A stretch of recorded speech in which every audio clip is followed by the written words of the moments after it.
live now. Now you can talk. Ta-da! Ta-da! There's lots to talk about. Well, let's see when we get a sizable amount of people in here, not just the regular yahoos who come in way before I start streaming. But I have lots to talk about. There's lots of stuff. But Jim, Cool. before we went live, mentioned how many of you have gotten your tracking number from the Beatles in mono box? Yeah. I got mine. I got I mine. clicked on it, and it says UPS they're sending it UPS in the US. They don't have their hands on it yet. The label was created. So early next week. Well, where do you think where does their stuff ship from? That's a good question. I'm hoping it ships from I think it ships from LA, doesn't it? I don't know. I'm hoping it ships from. Does anyone know where the Beatle box is shipping from? This just says label created United States. I think it's from Liverpool. No, this is in the US. So I'm anticipating getting that because I'm leaving town next week. So are you waiting in anticipation? No, that's Rocky Horror. That's not Beatles. I'm not as excited about it as I was then either. When you ordered it? Mm-hmm. I bought mine secondhand, and I paid a lot of money for it. Yeah, unfortunately, this wasn't cheap. This wasn't cheap. So I could have bought 2.5 of them for what I paid for mine. Ouch! I sold mine cheap, and then the guy I sold it to, he sat on it for 3 years before the price went up, and then it went up.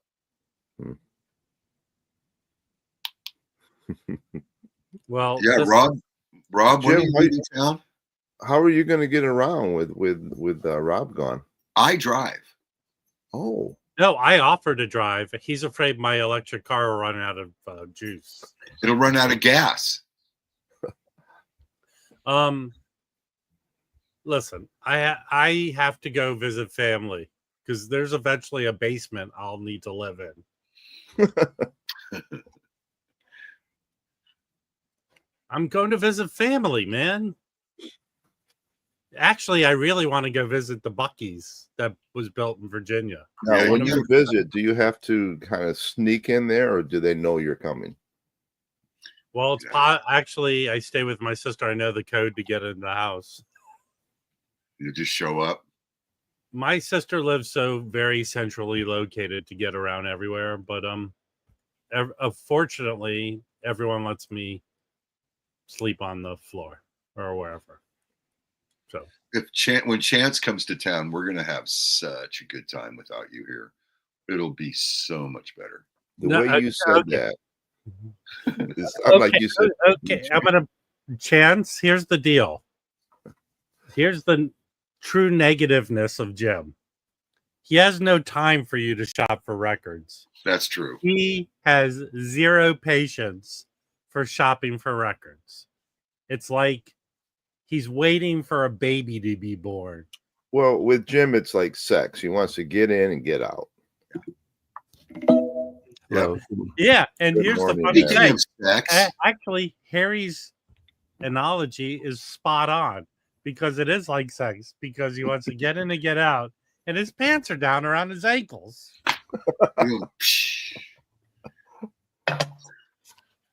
Okay, lots of announcements that have just dropped this morning, literally this morning. But before we go in, one's like a Mazzy announcement.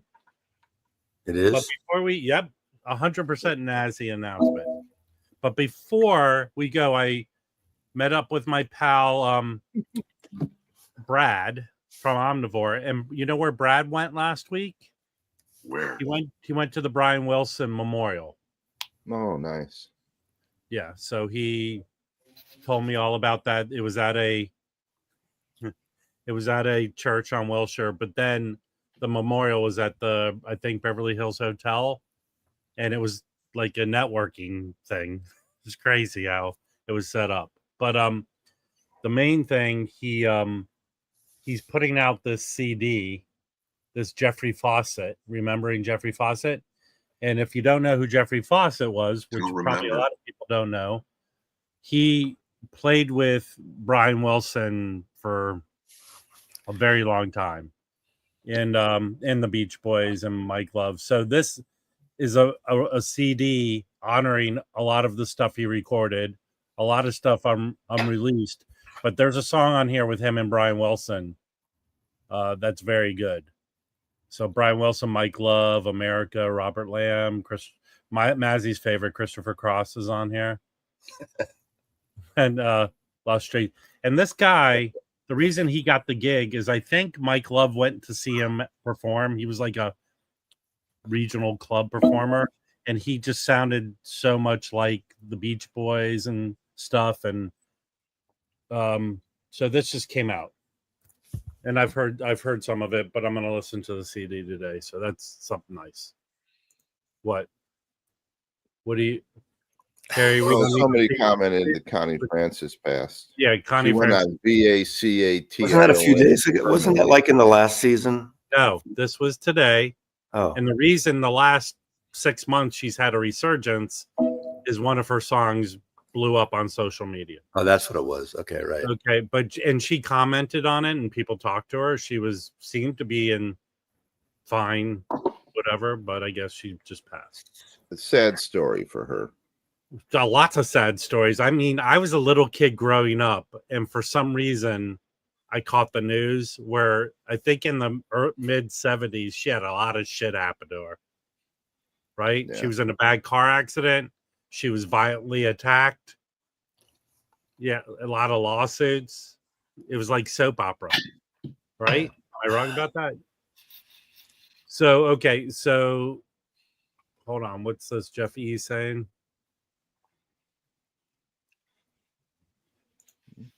Well, buy this CD. Okay, here's the we'll go to the Mazzy thing because it's the least interesting out of anything here. So let me share the Thank screen. you. You're welcome. How do I share this? They changed the whole setup here. Okay. Share screen. We're sharing this announcement that was just made. At least I think it was made this morning. I'll tell you if I know about it yet. You're gonna go. That was 5 days ago. Well, I'll be honest with you. I'll be honest with you. Oh yeah, the Tweety. Yeah, that was made. That was made about 2 days ago because Chris Longcut, Todd, and I, and who else? John Digital Gramophone were on a thread about that. They were talking because they're the big Wilco guys. Yeah, it's a 3-record solo thing. 30 yeah, songs.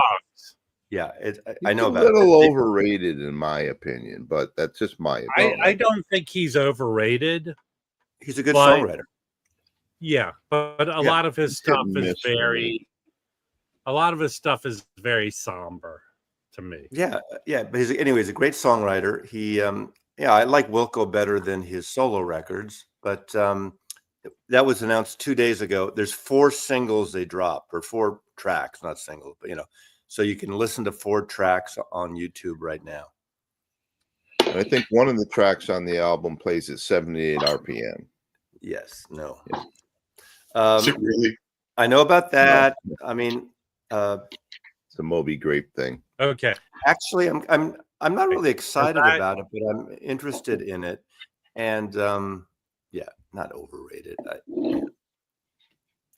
Anyway, Wilco So is a one solid of the Chicago band.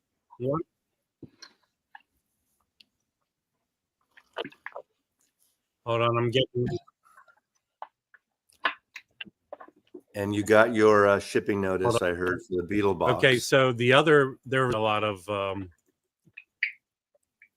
California. That's my own. All right, I'm having a lot of feedback with the streaming. The StreamYard software sucks. It's running really I think there's slow. something in your mechanical room in your apartment building, Rob, that doesn't seem to affect the rest of us. Yes, it's most of my neighbors have pacemakers that affect the magnetic stream. I think so. No, it really is StreamYard. The way it works with my computer, the StreamYard sucks. Yeah. So let me see. You don't have You to have like to stop- Wilco or You should not stop Rick, bootlegging your neighbor's internet, Rob. Rick's. We did see I that. have my I own did internet. see it, Bill. I'll have my own internet, but Yeah, Bill, you know Rob's going to talk about that too. And if What? anyone didn't watch the Westman No. show the other night, because all those people asking about why are they doing this tango in a night again, why are they doing Fleetwood Mac? You sound like Chad when you say that. I know. Yeah, we talked about Fleetwood Mac on Tuesday, so I know, but we heard things on Wednesday that we didn't know that about it's a better tape they've ever used, and Kevin Gray went in and physically fixed it. So it doesn't mean it's going to be better, but it's a better tape wait. than all the It's not tapes. it's not rumors. When was the last time that No, it's album? not rumors. It's a self-titled. When was the self-titled reissued? When was the last time it was reissued? I mean, it's still in print. What Fleetwood Mac is Rhino's biggest selling artist. Okay, so in terms of Tango in the Night is literally still available, and they're doing a reserve. And someone said, "Well, why are they doing that?" And Patrick actually said, "Well, it came up for reorder because even though it's in the stores, you can buy it. They keep those pressed. So they decided instead of just repressing, instead of repressing the same thing, we're gonna do a new cut and put it out as a reserve. So it stays in print. That's what they did. How much of their catalog is rumors? That is the seller. Oh, I'm sure it's huge. Yeah. Good morning, Rob Walker. So instead of sharing the screen, which causes technical issues, this announcement was made. You have to be a member of the Verve Jazz Record Club, which I joined for 1 month to get that self-titled Coltrane Impulse record. But now they're coming out with the mono version of A Love Supreme, which is quite a desirable record. I don't believe it was recorded in mono. It was mixed in mono and released. It was a fold, but in the description, they say they're using the original analog tapes to make this mono mix. Okay. Pressing. But haven't they done that with all of the releases? But you have to be a member of the club. But here's a bigger announcement. Along with that, they're coming out with a 7 LP original from 1961, Coltrane at the Village Vanguard. I have that CD box. So this is on vinyl. There's a 2 LP version that came out in the 70s of this, which is a really good recording. It's actually a good recording. It includes his original quartet, and Eric Dolphy, and I think George Coleman was on this. But let me see who else is on this. His original is like McCoy Tyner, Jimmy Garrison, and Elvin Jones, and I agree. Reggie Workman and Eric Dolphy. It's an excellent set, Rob. Okay, it never came out. It never came out on vinyl as a whole. I mean, but now they're doing the whole thing on vinyl. What year did that come out? 97. But I have there's a 2 LP version that came out in 75. There was a short sampler or a section of it. Yeah. No, it came out in 75, 2 LP. Yeah, right. I have that, and it's a really this is the whole run. Yeah. Yeah. That's a good choice. I'm not going to get it, but it's a good choice. If it was originally recorded in stereo and it's been released a zillion times in stereo from master tapes, why are they doing this again and doing a fold down model? Because there's some wankers that don't like wide stereo. Harry doesn't like listening to me, but I said it earlier. The mono the mono version of that record is very desirable and actually goes for $200 plus to $400. It's a very desirable version. In addition to that, which I did not say, Harry, it's the 60th anniversary of the recording. So they've been putting out lots of different things for it. There's a segment of people who do like the sound of mono, and I agree with you. Why mono switch? But not everyone. I don't have a mono switch. I don't have a mono button. But again, it's the record business. And thank you, Rob Walker. And nobody's mentioned the big news yet. Which I'm big news? surprised.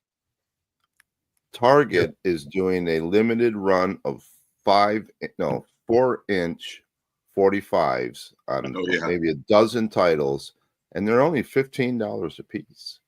Ooh, that is the stupidest concept. Those 4-inch. They're doing a 4-inch 40 that single. Stupid little record player. Yeah. No, these will play on a normal stereo. I think that's the silliest, stupidest idea. The Rolling Stones' Satisfaction is one of those titles, and they come with a picture sleeve. Yeah. Whoop. It's a big whoop for that one, Harry. Yeah. Woo. Yeah, that Love Supreme. I've seen a mono version of Love Supreme maybe 3 or 4 times. That record goes for a shitload of money. So I have a mono Love Supreme. You do? I'm still looking for a mono bookends. I thought I did. I've got one that I told Coleman. I mean, I didn't tell him he died, but when I went through the Coleman collection, he had a mono, and every time Coleman and I would go to record stores together, we'd look at the bookends to see if they were mono, and we never found. And he never told me that he had one, got one. So I got it. Unfortunately, he had to die for me to get it. Paul Simon apparently doesn't like it, won't allow them to put that out, according to folklore. I still think it's better in stereo, though. I'm saying right now that I think I might join to get, if that CD box is still available, that might be a better way to go. So when does this come out on vinyl? They're being released.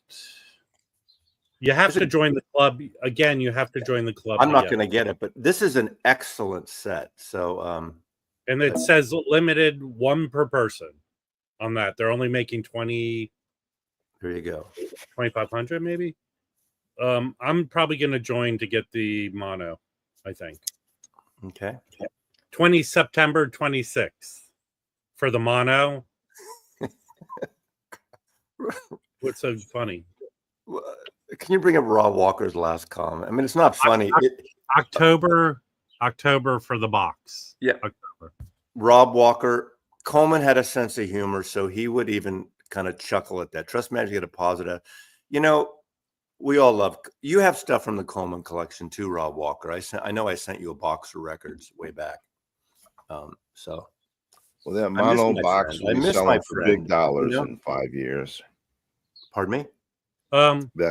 Ryan K. Smith, Harry. Ryan K. Smith. Pressed at RTI. I think so. Let me look. Okay, it does. Here's actually a hold on one second. It doesn't say the box. 2,500. The mono is Ryan K. Smith's pressed at RTI with a tip-on jacket.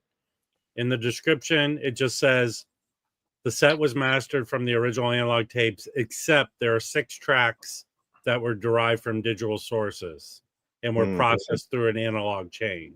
Hybrid. So there's 6 tracks on there. It does not say. That comes out October 24th.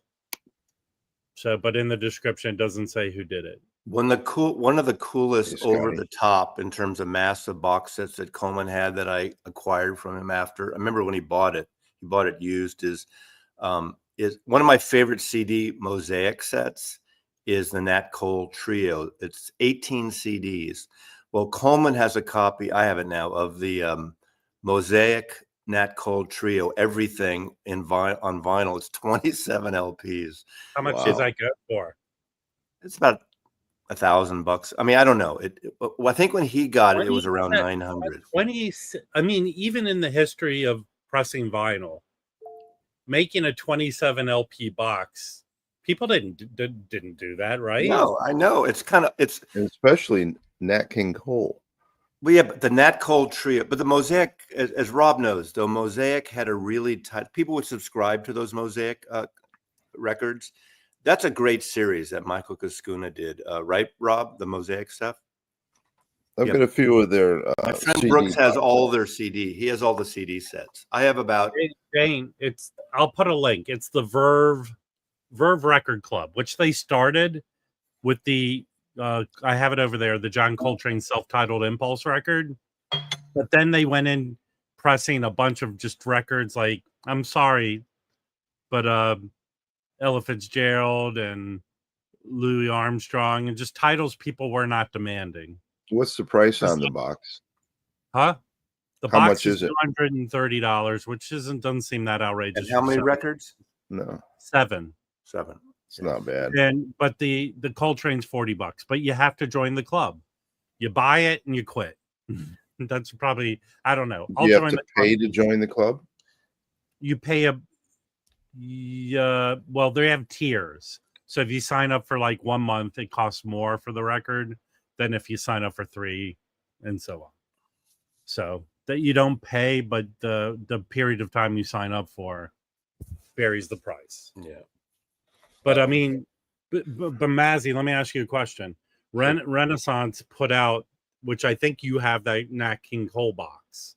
Remember? It's like, yes, that's the that's the more groovin' stuff. That's not the trio stuff. That's the more bigger band. Yeah, I do have that. I thought it was trio stuff. No. Well, no. I mean, there's some trio, but it's more there's singer. I mean, it's a different vibe. The Mosaic stuff to me is great because I love the Nat Cole trio, the Capitol stuff. That's the Capitol stuff. And it has you could argue, do I need every cut of Route 66 or Straighten Up and Fly Right? To me, Nat Cole, I can listen. When I had that CD in my office back when it came out, we used to put that on and have like the 5 CD changer loaded up with those on random. And it was so great to listen to it through. Yeah. Most people don't need that stuff, but that's like any box sets that have multiple takes, like the Dylan Cutting Edge is one of my favorites, but most people don't need a dozen versions, works in progress of Like a Rolling Stone. I love it, but I just want the lazy, hazy, crazy days of summer. Oh God, that's a horrible song. But I'll tell you this: I'm sorry, that link I sent was too long. I'm going to tiny URL. That's what she said. I'm going to tiny URL to make a get in and get out. It's the second time you said that today, Harry, I think, isn't it? What's on your mind, Hair? What's on Harry's hair? All right, I'm going to send this another. This is just like that series of movies. Was it Art Carney? All the old people that do the heist, those heist movies, and they're retired. We should go steal something. Plan a robbery. Here, I'm going to show some records I picked up yesterday. I found some good stuff, but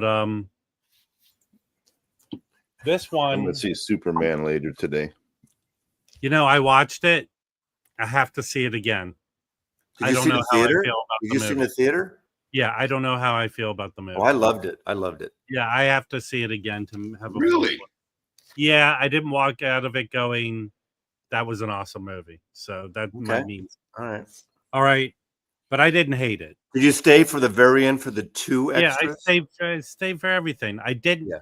The extras aren't anything really. Here's what I initially feel. There were too many characters. That's my initial feeling.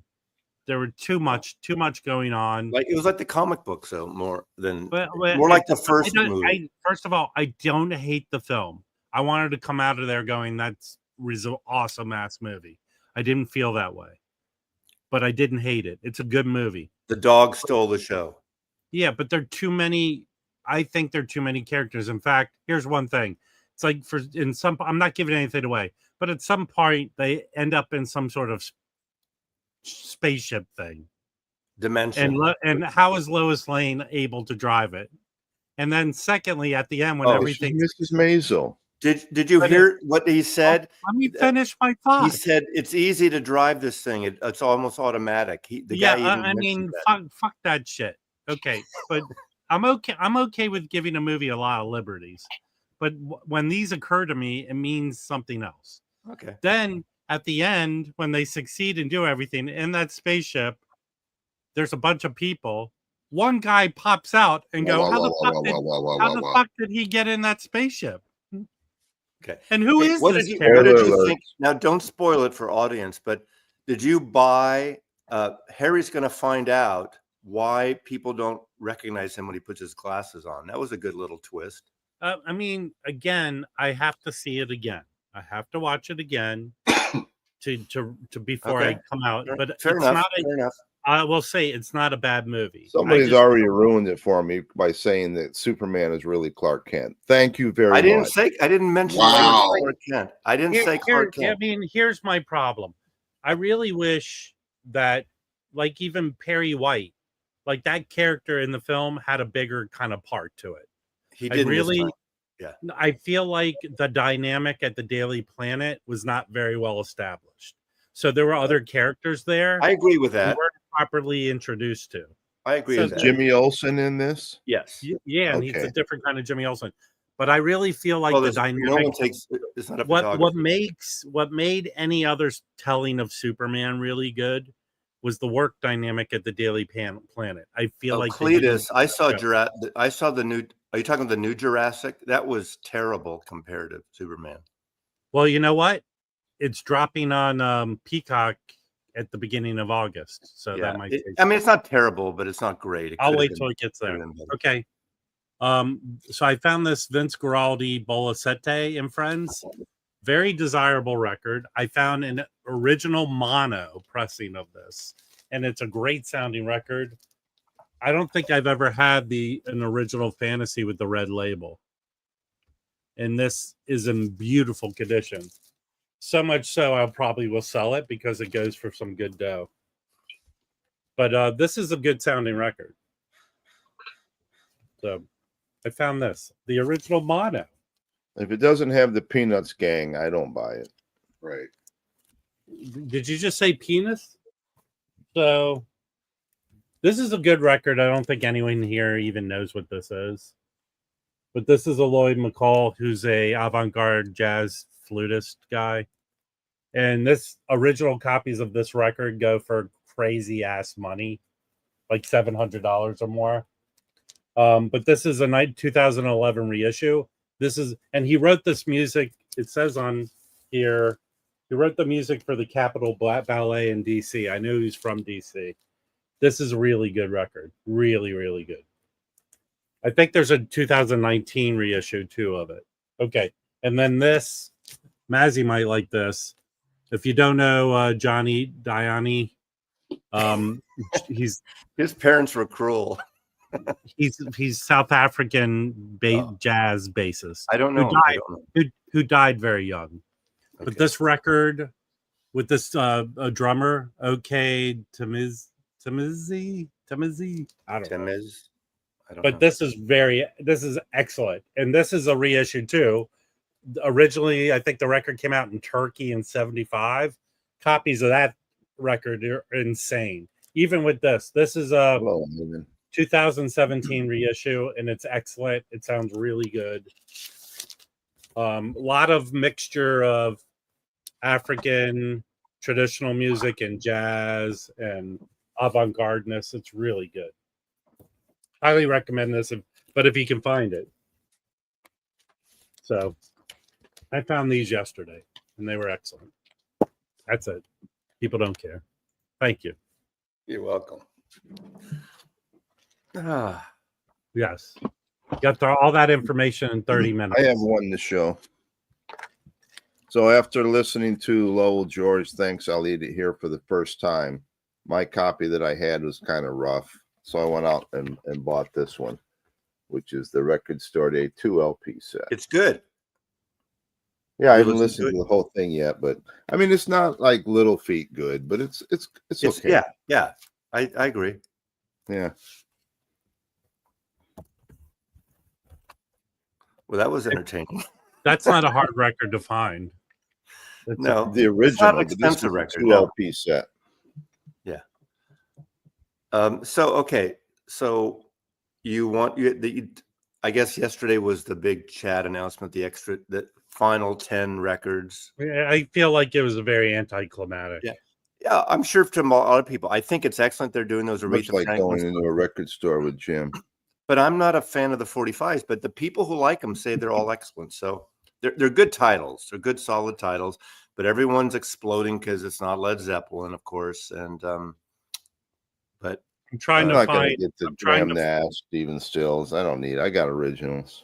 I'm trying to pull up. But even the reissues of those that Rhino's done on 33 are excellent. I mean, the Graham Nash one they did. I think Chris Bellman did it about 10 years ago.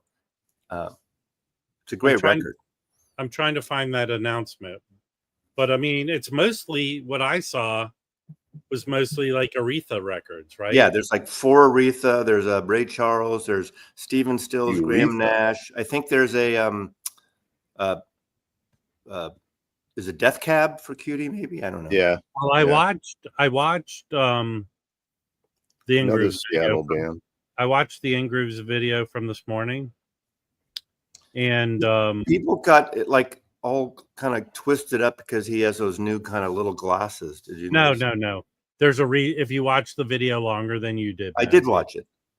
There's a reason. What time do you guys get up in the morning?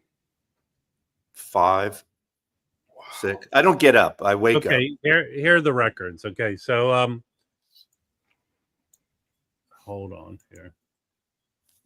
So you got that's been reissued a lot lately. Even Vinyl Me Please did a yeah, but remember, these are the 45s that people, if you're Matt, apparently there were titles that they took off and put others on. Do you know anything about that? My guess is because of the quality or not of the tapes. When he even said when they first announced it, depending on how the tapes, there may be some adjustments. So I'm sure that's what happened. Yeah. Now here's the thing, Danny Allen. The Billy Cottam Spectrum was put out as a Rhino, one of those Rocktober, a really excellent version. You're up, right? An excellent version. That was done by Kevin Gray. Yeah. I don't know if it was done on his tube setup, but I have that one. It's on clear vinyl.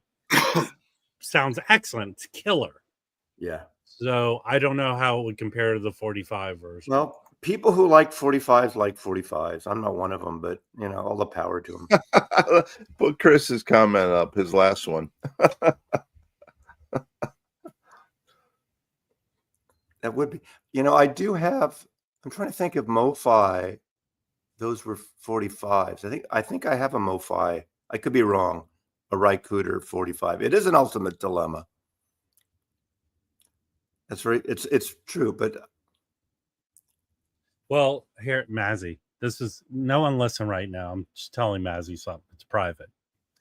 So Mike Ingroove did a video of his new releases, and he talked about these glasses he's wearing. There's a reason. If you watch throughout, I haven't finished it. I'm only halfway through. Okay, so there's a reason he's wearing it. But when I saw him in those glasses, I left a comment on the video that said, "Did 45 take you glasses?" Oh, I saw that. I did see that. I didn't realize that was you. Are they Superman X-ray vision? No, they're the little round kind.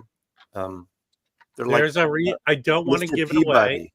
Go watch the Ingroove. He needs people to watch the videos. People, go watch it. There's a reason in the thumbnail he's wearing glasses. So who's behind, or who would be behind doing reissues for any of the classic stuff that was on Columbia Records? Well, I am, again, people, I am a newbie to collecting records relatively, but from my understanding, is it Harry? Music on Vinyl has been probably the main source of Columbia reissues. They need to I don't know if things. Sony, I don't know. It was my thought somewhere along the way that they have ownership, like Sony has part ownership of music on vinyl, but I could be wrong. People, don't yell at me. And again, some of the jazz stuff, like Chad has reissued it, but and then Sony sometimes. Rob's right. Sony won't allow their tapes to go out. Very rarely, at least the primary tapes. They did with the alternate. Coltrane set, the extras, apparently they did. They won't allow it. And Rob's right. Music on vinyl, and also Mo-Fi does them.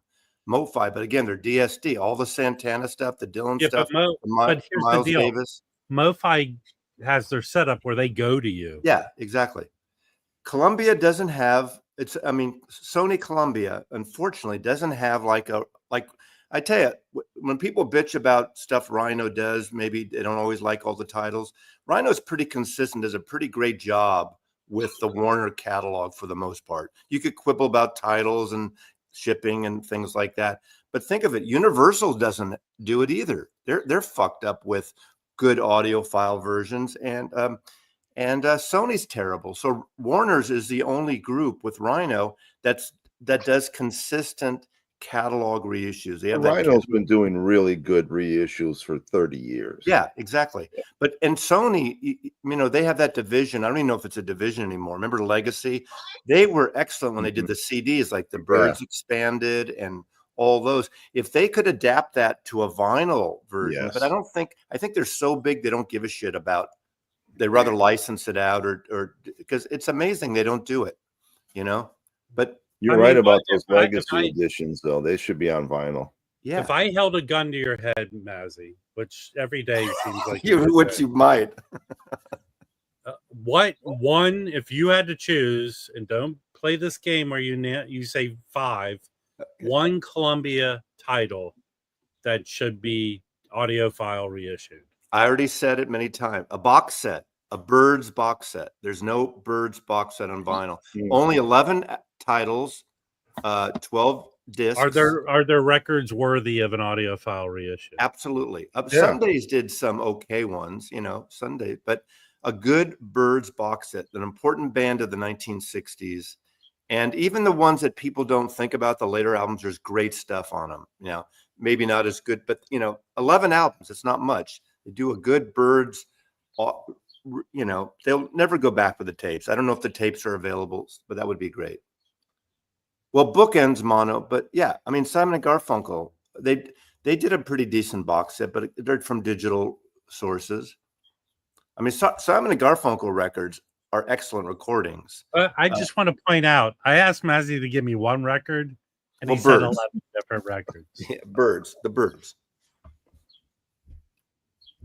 I didn't have to think about it. And Capitol, we're not getting any.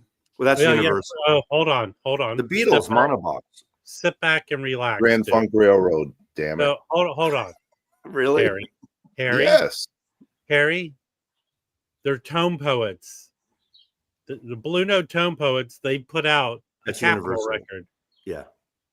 So there are. Yeah. Well, Capitol rock titles. Well, you're tough shit. I'm like sure what? They've done Even when they did the Steve Miller Band box, I heard a couple of those. They were terrible. They were like digitally sourced. A couple 6-7 years ago, they did those. Those first albums are great records. Those could be done well. Brave New World, Children of the Future, Sailor. Those are great records. Quicksilver, the first 2 Quicksilver records. Capitol. Well, did you guys hear Byrds? There's a bunch of Byrds out the back. I have Byrds out here too. Byrds schmerds. Bads. It's the Bads. They're delicious. Good eating. Those sparrows. Yeah, there were 2 CD Byrds box sets during the CD era. One had a lot of extra stuff, and they were great. Yeah. Yeah, I saw that, Rick's. Yeah, Rex, I think you're joking. No, I think the fact that's totally true. No, I think that the fact that you added "I'm not joking" is really a joke. Oh, yeah. No, but I got that press release. It's true. Or Rex, here's a good thing for you, Rex, because you really don't have much of a personality, even in the chat. I mistake you for Herc all the time. I think every comment you leave, you should write "I'm not joking" at the end of it. So by tornadoes, does he mean he didn't sell enough tickets? Apparently, there's some things that, like all these literally last night they voted against some flood restoration act or predicting. So what? So what does that have to do with touring? It just sounds like a bullshit excuse to me. No, it was. No, I'm like, hold on. I realize. Jim, settle down. It was the members of Steve Miller's band who voted. They didn't want to go. Now he didn't sell enough tickets. He's got to find a smaller venues. Do it over. Wait, I can't imagine Steve Miller's booked large venues. I think that's what happened. He fucked up, booked too large of venues. Well, he's playing in bigger than 3,000 seat places. Go look it up. I read about it this morning. Hold on. It's official. You really think he canceled the show because of the weather? When Concert Buddy says something about concerts, it's right. Yeah, he literally has the name concert in his name. So yeah. You know what? I don't feel like you use your name to the best of its ability. I think everything in your channel should be about concerts. He booked shows from Phoenix, Arizona, all the way to Tacoma. Wow. Flagstaff? Hey, I want to show something I made for Harry, and I want to see what people's feelings are about it. Okay? I feel like this could I like be it when Dr. Robert's here, because then Rob leaves me alone. Hold on. I think this could do well for Harry. I want to see what the Peanut Gallery thinks about it. You should make a t-shirt. I don't like the gun part, though. What gun? Oh, that is a gun. Yeah, take the gun away. Well, I said to AI, make a militant logo for the. Okay. Yeah, take the gun away. Because the whole premise of this group isn't about clam chowder. It's about Harry's feelings and how he's an extremist. Well, group. you know, that might come to fruition here, the way things are going. So the Beatles mono thread on Hoffman Forums overnight just added like 50 pages because of shipping notices. What now? Oh, the Beatles thread just added like 50 pages because of shipping notices of the Beatle. Yeah, mono. okay. I got one too. I've got one too. I got one too. Here's my problem. This might be my next Boomer Scalper article. My problem with threads and user groups is exactly what Mazzy just said. Okay, I go to a thread where I have an issue. Hey, did anyone get this record? I feel like the third song, there's a dropout in it. Right. And then typically in that thread, all the next responses that won't help me were going, that's interesting. I need to check mine out. That's interesting. I need to check mine out. Listen, if you're not answering the question, don't fucking comment on the thread, okay? Ivan, let me answer Ivan. He says, what one Byrds album? I mean, all the first ones, but Fifth Dimension, Younger Than Yesterday, and Notorious Byrd Brothers are a great threesome. Well, but Tambourine Man and Turn, Turn, Turn are a great sort of the beginning of folk rock. And I like Untitled. And I love Untitled and Sweetheart. If you like country, Sweetheart's great. He didn't give you an answer, Ivan, so I'm going to give you one. The best Byrds album to get is Hotel California by the Eagles. No. Right. I don't know.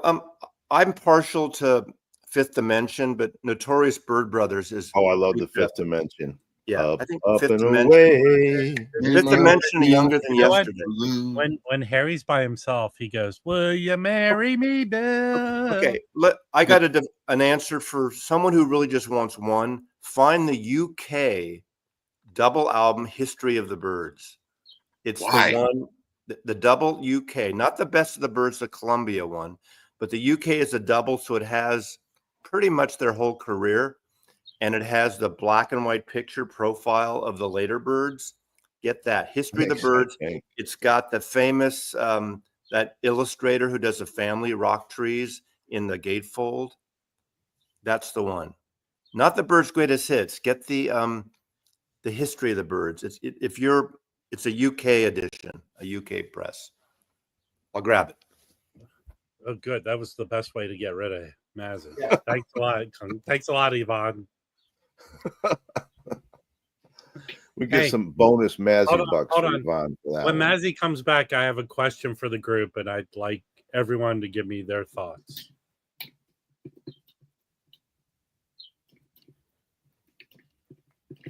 Start the timer. I think he fell down and he can't get up. Does anyone have access to Mazzy's medical alert bracelet? Yes. I think Dana. Here's my question. So Dana Mazzy can hear. Here's my question to the group. How many, and I want a number, videos, unboxing of the mono box videos will there be in about a week? Hey, here, okay. That's not a number. 20. This is a UK edition. This has the later Byrds, but it only came out in the UK? only UK. It might have been maybe in Dutch also, European. It was never issued here, but this is excellent. And it has the gatefold, the guy that does all those family trees, or rock family trees. That's pretty cool. Yeah, it's really cool. But Sundays did this, and this is kind of rare. Sundays did a double of the mono singles, all the A and B sides. Now, I remember this. They put out a lot of Byrds record that were done by Kevin Gray, right? Yep. But this is Do you have excellent. any This is of them? all the mono singles. So this would be a good one too. What year did that come out?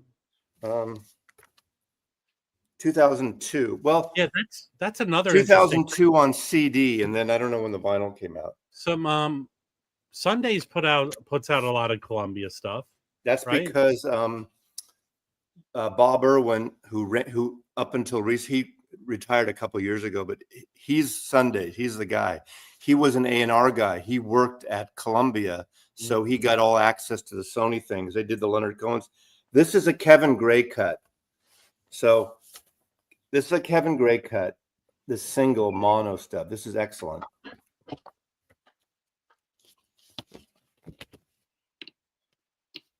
So this would be a good intro because you get a cross section of their stuff. All the singles, really. You don't get the deep cuts, obviously, but that's okay. But Kevin Gray cut it, mono, 2 LPs.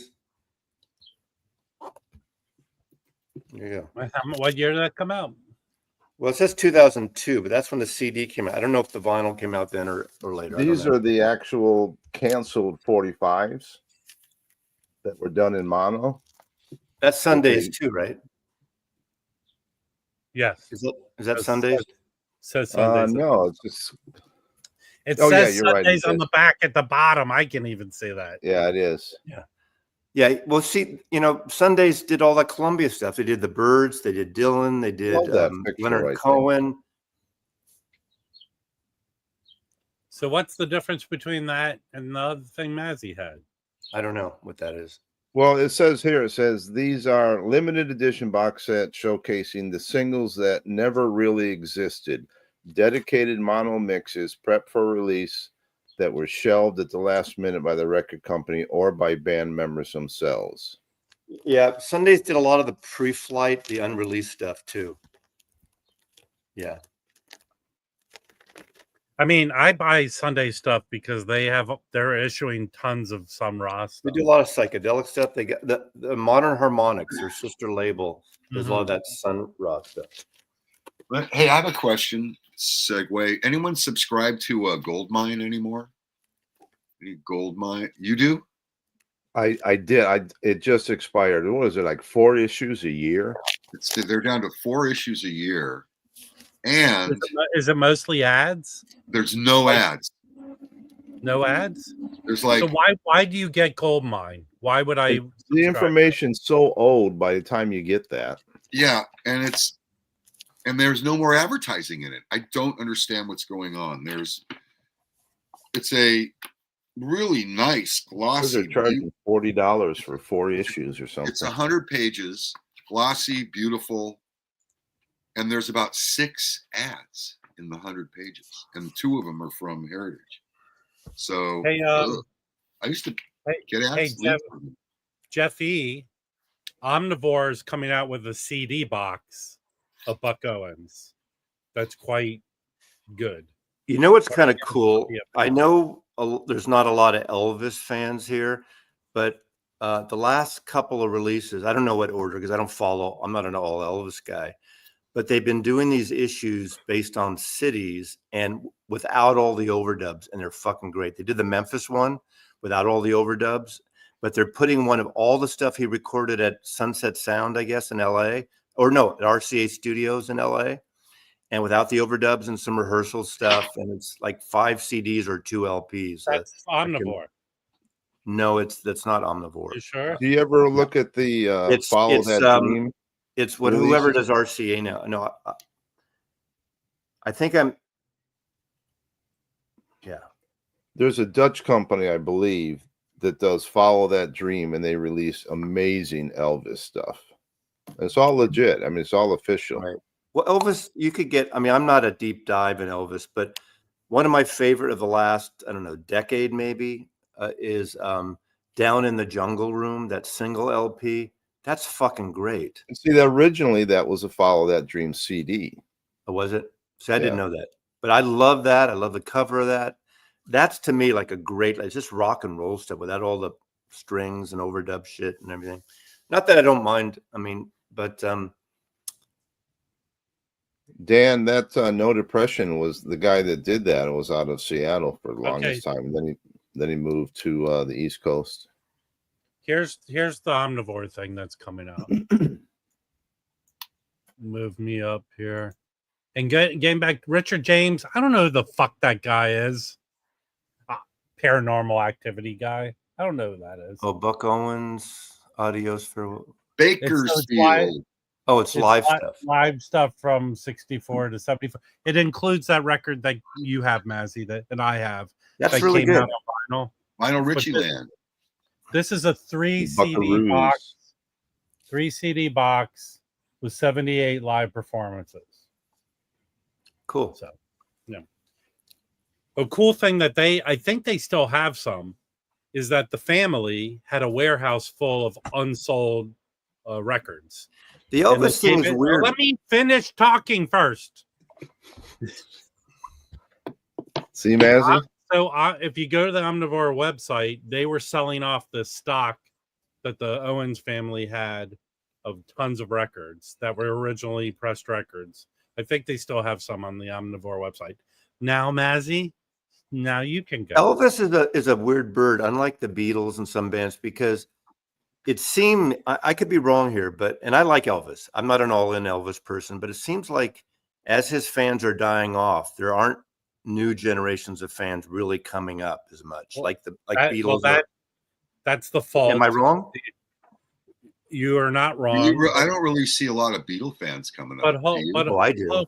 Hold on. That is the fault of the estate or whoever's managing the estate, because Beatles, they have actively gotten new fans over the years. How in the hell would you sell as many records of their? Even though I'm not a big fan of the remixes, the Beatles records are the remixes have brought in younger people again. Not that they've ever totally left. But I'm sorry to tell you this, Harry, but some people feel that way about Olivia Rodrigo.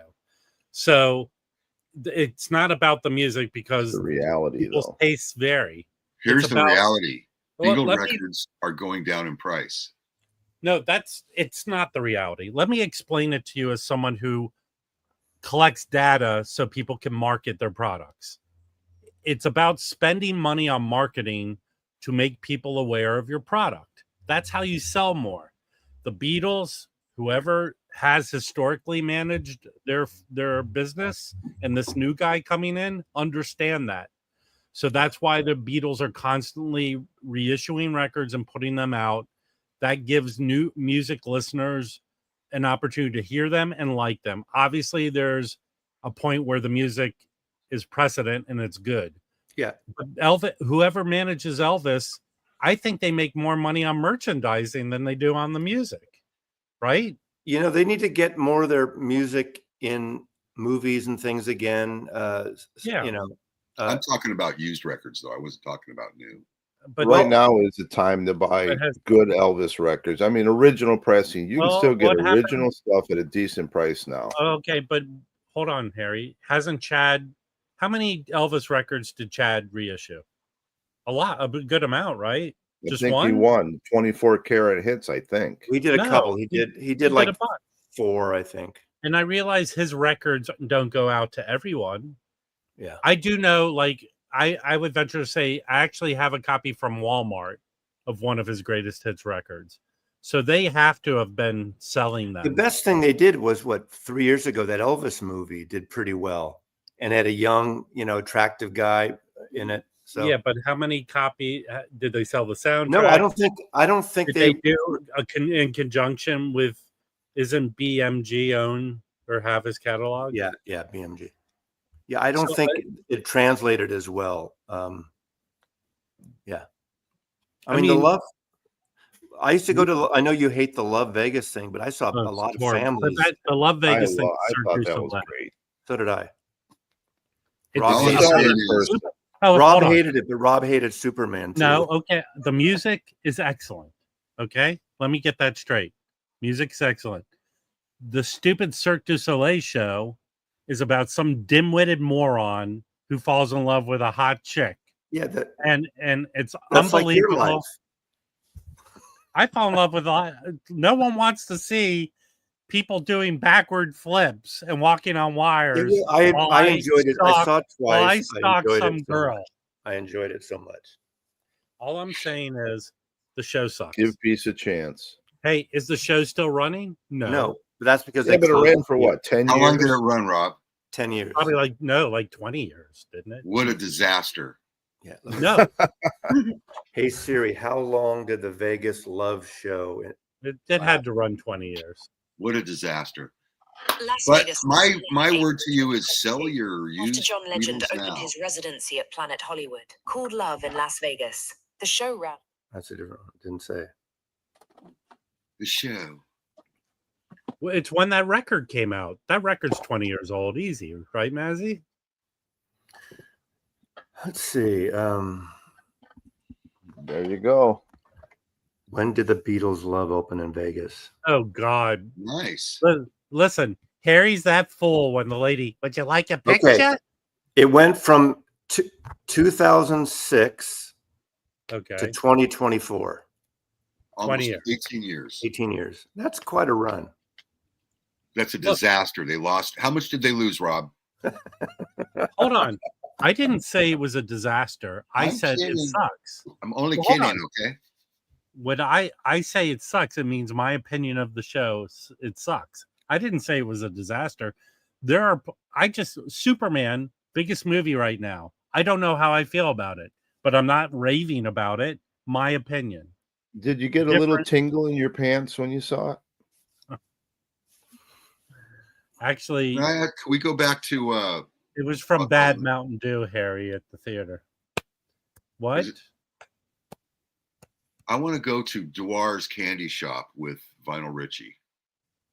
Okay. They have the best ice cream. This isn't. Is that in Bakersfield?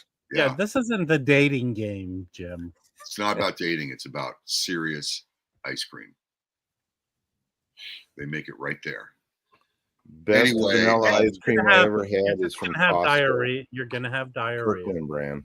I saw the F1 movie. The F1 Formula One is a good movie and amazing races. But basically the story, and I'm not going to wreck it for you, but the story's been done so many times of the old guy comes back. It's basically The Natural. If you ever saw The Natural, that's the story of F1. It isn't. It's not everyone. Do the lights explode at the end of the movie? Actually, Glenn Close comes in halfway through the movie and shoots Brad Pitt. Upcoming young star of the sport gets tragically injured and sidetracked. That doesn't happen in The Natural. Sure, he gets shot, and he was about to. Robert Redford was shot. Remember by what's her name, the woman in black. And he has to stop his career. He's an upcoming Eddie Goodell or something like that. Upcoming hitter. He's got that bat that his father designed, or remember that bat that they cut down from the wood? Was it the lightning struck? So did they make is this somehow going back to your Pinewood Derby success, Mazzy? And he comes back to help the team when the team is losing, and he's the old guy. It's the same as F1. But the race car sequences are amazing. I liked it. And it was great to see in an IMAX theater. Actually, Brad Boy. Pitt makes his car out of an old tree that was struck by lightning. Yeah. But it's. Can we talk about my upcoming auction? I'm doing a YouTube auction Saturday. I'm going to try a Whatnot auction in a few weeks, I think. I'm working on that, but I'm definitely doing a YouTube auction at noon on Saturday. Actually, PB Thou, this happened to Mazzy too. Hey, Yeah, exactly, Peebethal. Are you going to do a preview video, Harry? I did it. I already put it out there. A flip video. Yeah. Okay. All I'm saying is, Give peace a chance. I've seen race car movies. I've seen enough race car movies. I don't need any more race car movies. In fact, I've been to a race car, like a NASCAR, and this is what you do. You go like this because the cars are going around. You want to have a good time? Go to the quarter-mile dragsters, the ground pounders. Yes. They closed down the track here that did that in LA. The funny cars. What are the funny cars? Yeah, the funny cars. They call them ground pounders because when those things take off, literally the ground shakes.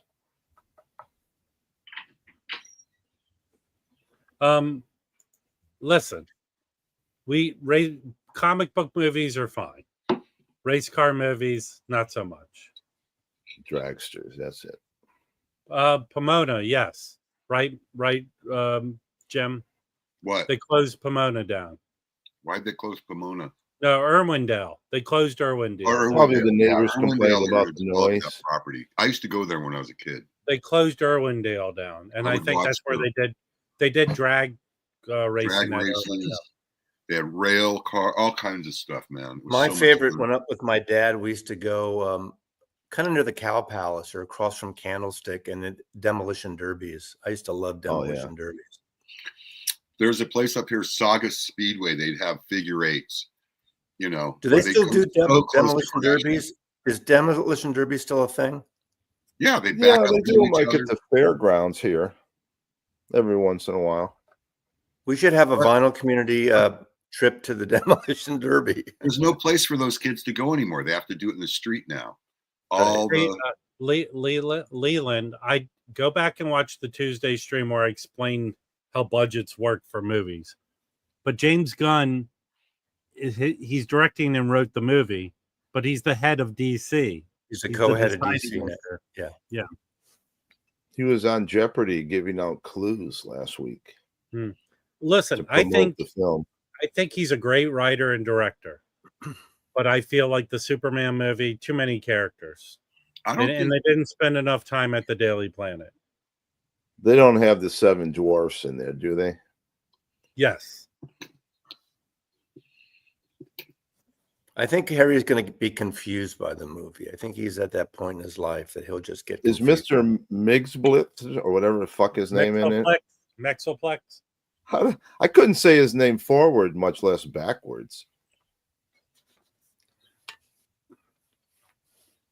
Listen, the movie's fine. It's not a horrible movie.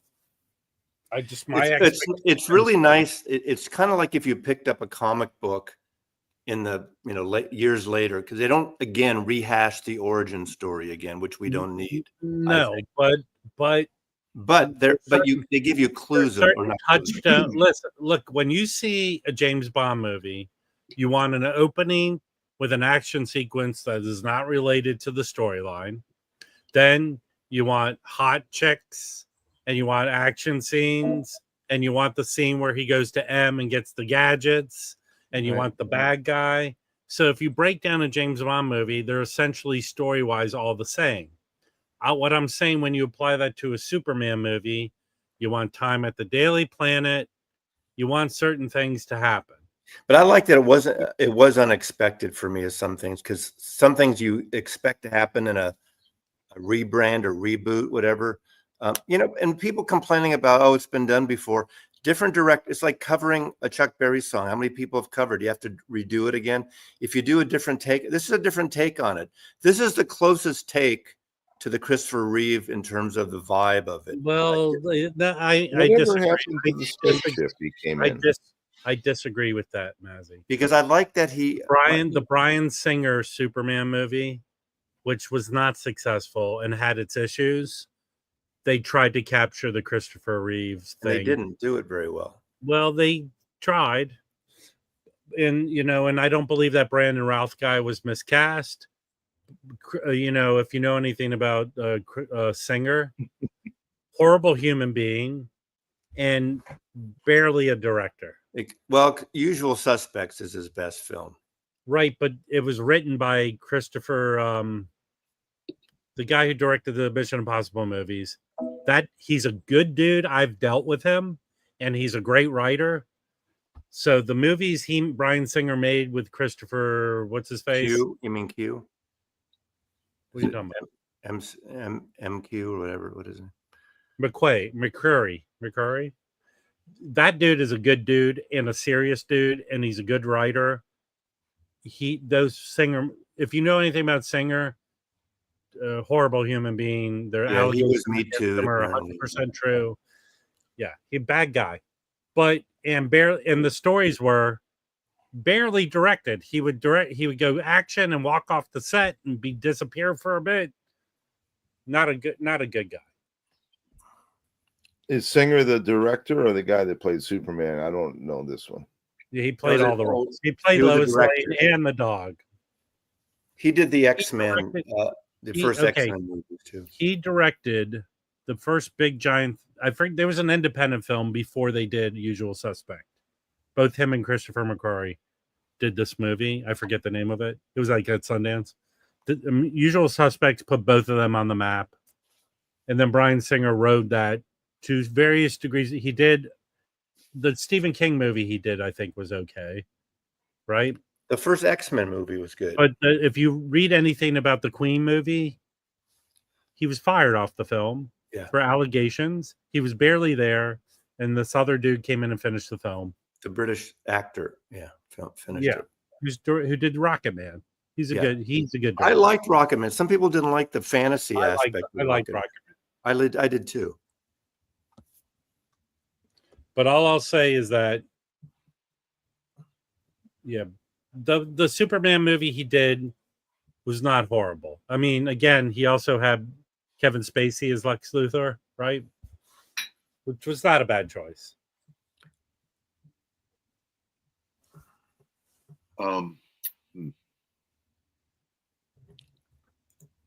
Last good movie I saw was a movie called Youth, 10 years ago, with Michael Caine and Harvey Keitel. That was a good movie, and it was not a comic book movie.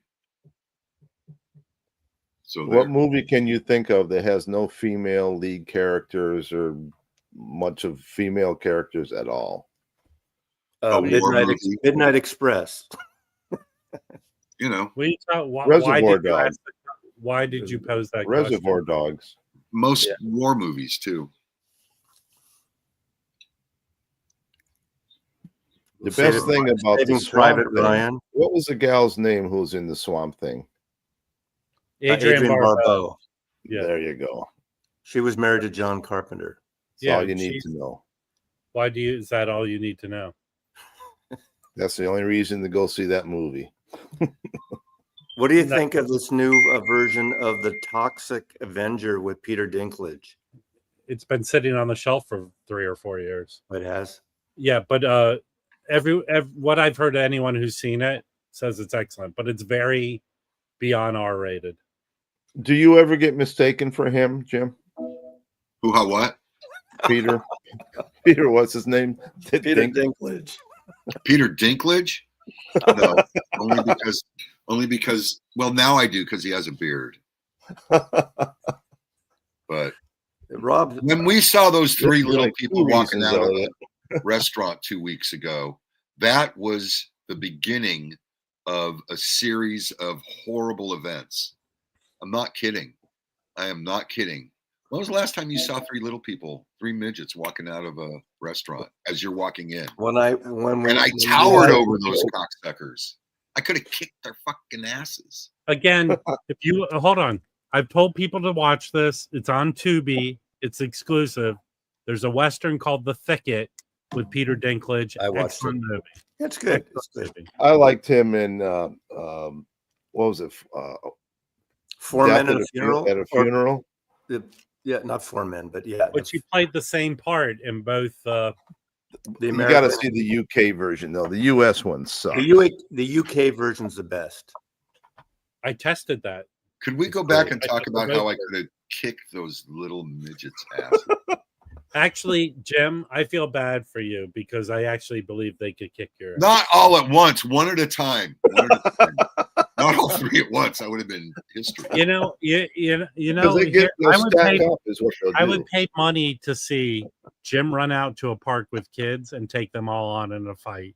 I wouldn't do that. Not all. One at a time, though. You get the one on top punching you in the face, and you got the one in the middle punching you in the balls, and then you got the one in the bottom in the kneecaps.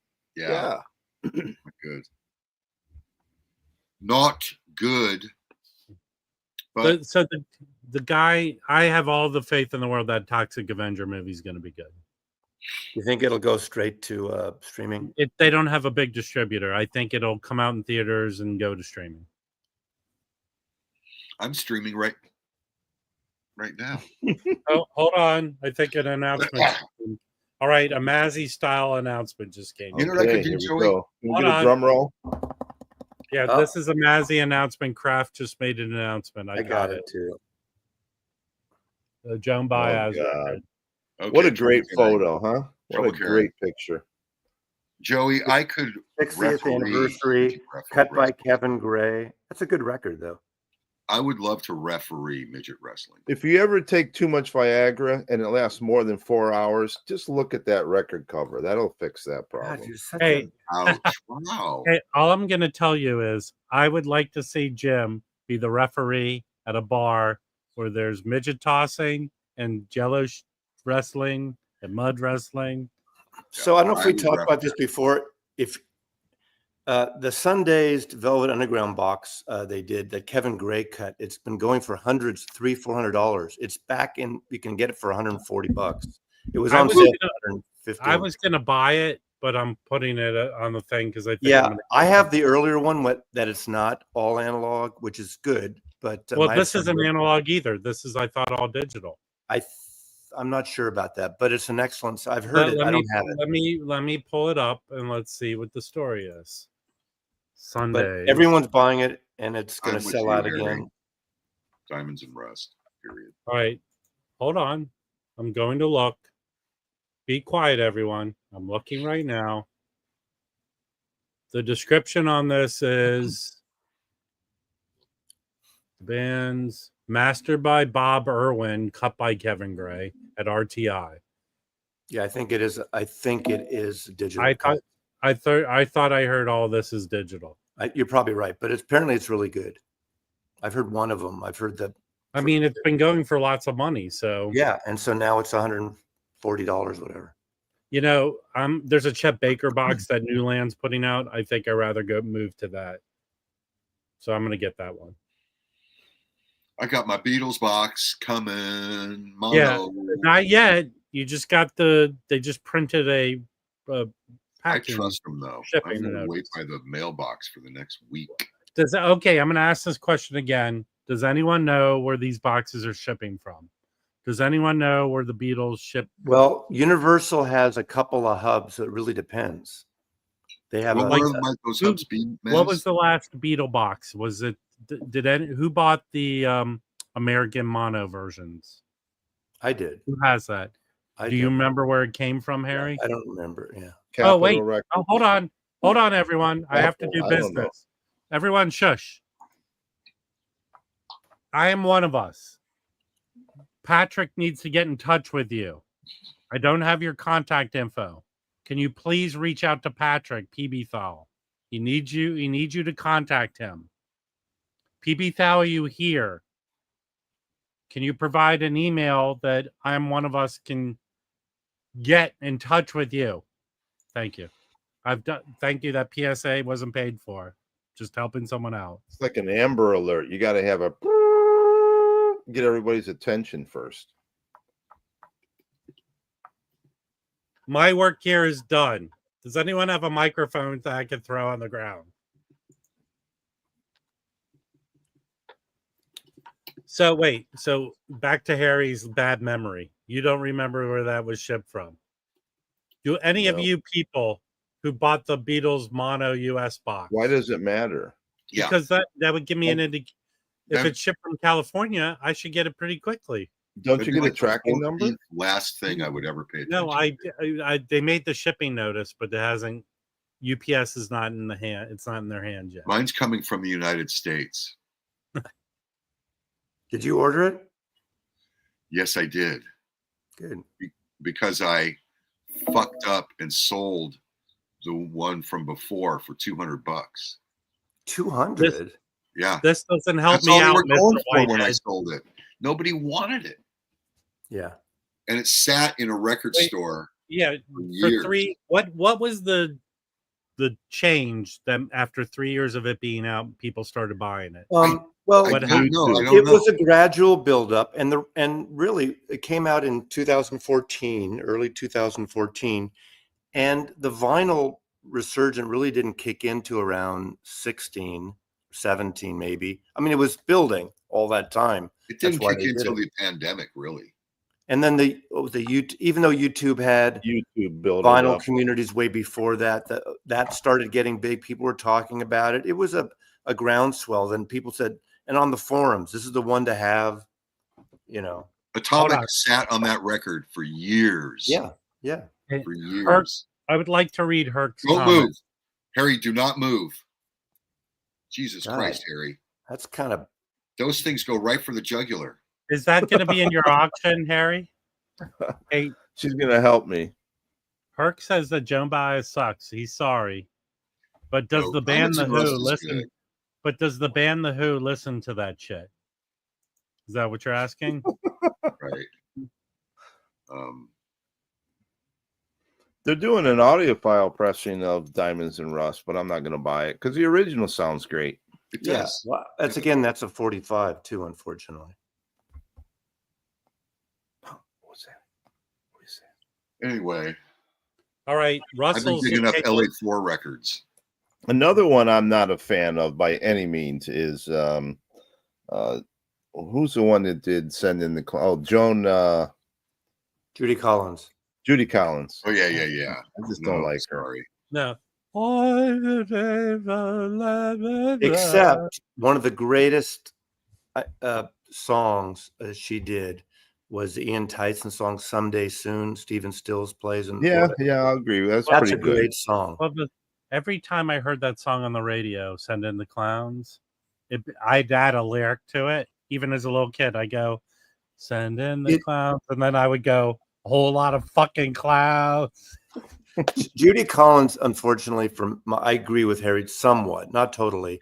She became more of a torch singer than a folk singer. Like doing the standards and doing the overproduced things. I agree with that. That's why that Someday Soon, that album was at 69, I guess, 68, 69, is the perfect transition from the folk stuff. But she's the one that really got Leonard Cohen on the map. She covered Suzanne for the first time before anyone would do Leonard Cohen songs. Scotty, who the fuck is Judd Collins? Judy Collins. I know. Send in a whole lot of fucking. But she did have the most beautiful blue eyes. I got to tell you that. It's sweet. Yep. Like, and again, I asked this question. Nobody ever answers it. Why did Four-Way Street start out with the ending of Sweet Judy Blue Eyes? It was like, think of it. Okay. You don't watch movies very often or TV. Do you binge watch TV shows, like 8 episodes or something? I just binge watched the whole first season. The whole thing of almost every fucking TV show, whether it's mostly thrillers, right? Detective thrillers. It always starts out now. Someone gets killed. Someone's running. And then all of a sudden, 10 minutes in, it says 7 days prior, 2-3 months earlier. So it's kind of starting with an end coda and going back and starting. Yeah, but it doesn't work with music. Yeah, I don't disagree with you. Did you ever get the expanded record store day? Hold on. Tons of movies do like in the old timey, they would play the song at the beginning. They do some sort of thing like that. Okay, actually, there's another announcement that I'd like to show right now. Hold on. Org Music, who is a great reissue label doing great work, has the Funkadelics coming out. They kind of did a good job with the Bad Brains catalog. They've been reissuing all the Bad Brains catalog. I don't think they did the SST ones, but they just made an announcement that they're reissuing the Descendants catalog. Okay. Which is, something to say for punk music. I don't think anyone puts their attention to punk music like it needs to be reissued in a good quality way. But Org, I guess, based on the success of Bad Brains, is doing the Descendants. That's good because these records go for some dough. The OG. I'm gonna take her outside. I'll be right back. All right. Don't step in it. What's the audiophile version of Send in the Clowns? Shit. A whole lot of fucking clowns. A whole lot of fucking clowns. Yeah, I know, Joey. But now Org, I hope Org becomes the place where all these punk labels let them reissue their records and quality ones. There's Nathan speaks up. Well, the punk bands are amongst the genre of artists, along with DJs, that really kept vinyl going when nobody wanted to press vinyl. The indie bands, punk bands would do 45s and LPs. They would do vinyl versions when it was cheap. They kind of kept some of the plants going on a smaller scale. One of my favorite Descendant songs is that they do a cover of Wendy. Awesome. Wendy, when went wrong, go so wrong. I don't know that We song. were together for so Not long. Wendy, not Wendy by the Association. No, No, the Beach. What's the Beach Boys, right? I don't know when. I don't think I don't know. Dude, the Descendants version kicks ass. Okay. There you go, Mr. Sneaker Media. Tell Mazzy how stupid he is for not knowing that Beach Boys song. Hold on. 6-inch Penis has something to say. Huh? Yeah, but every Thriller, every 8 or 10 episode thing starts out and then it goes back in time. It's got to be the thing, I see why they do it.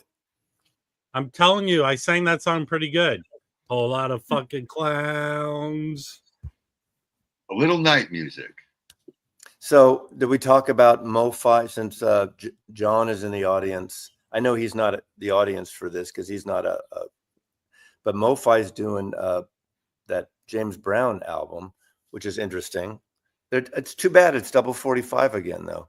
But maybe that's all they could get. But what label is that on? Well, I think it was originally on Polydor. So, does Sony own Polydor now? Anybody know? That would be my guess because they're so in bed with Sony. That's why it's easy for them to get reissues because they're only. But that's good thing is, it's good that they're doing these, soul and funk records, and I'm surprised no one's done. There doesn't seem to be really good James Brown normal priced reissues. I don't think. Has there been anybody, John? Yeah. Verve by Request did one. Well, they did kind of oddball ones, that which are cool, but they didn't do like the big like Payback. Isn't Payback? I was gonna say Paycheck. Payback. James Brown did a lot of bad albums too. Yeah, though. but there's a lot of there's probably 10 records that they could do a James Brown. Yeah, my turntable is a speed switch. It's not the point. And I'm not lazy about 45s, Dan. It's the flow of the record. You're into 3 tracks and you got to flip it. I don't mind getting up. Listen, Dan B. There's a thread on the Hoffman forums about Mazzy's distaste for 45. Right and next to the Mazzy's distaste for boxes. But basically, all the comments are, I know, isn't he stupid? I know, isn't he stupid? I know, isn't he stupid? Rigas have a power thing that with a speed changer. It's easy. It's totally easy. Unless you're in the RP or the P3 and below, you have to change the belt, I think. They go by both names, James Farley, MoFi and Mobile Fidelity. But most people say MoFi. Yeah. But anyway, it's good that they're doing those James Brown ones.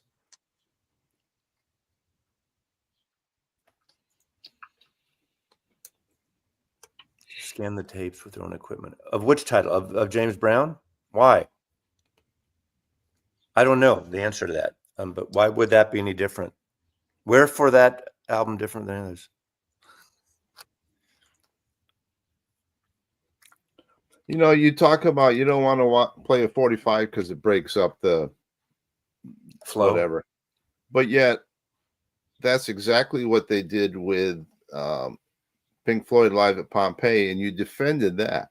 Remember, they broke up the song and it broke up. No, but I see what you're saying. I'll answer that. And I answered that. The reason for that is that's a soundtrack to the album. That's how the film was presented. The director presented that with that one part of Echoes, and then bookended the movie with that. So that's a soundtrack.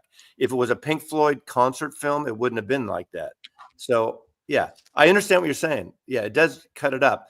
But that was a soundtrack for the movie, the way the director arranged that movie. Wait, Oakenshield, do you have an original Mo-Fi from like the 80s of that?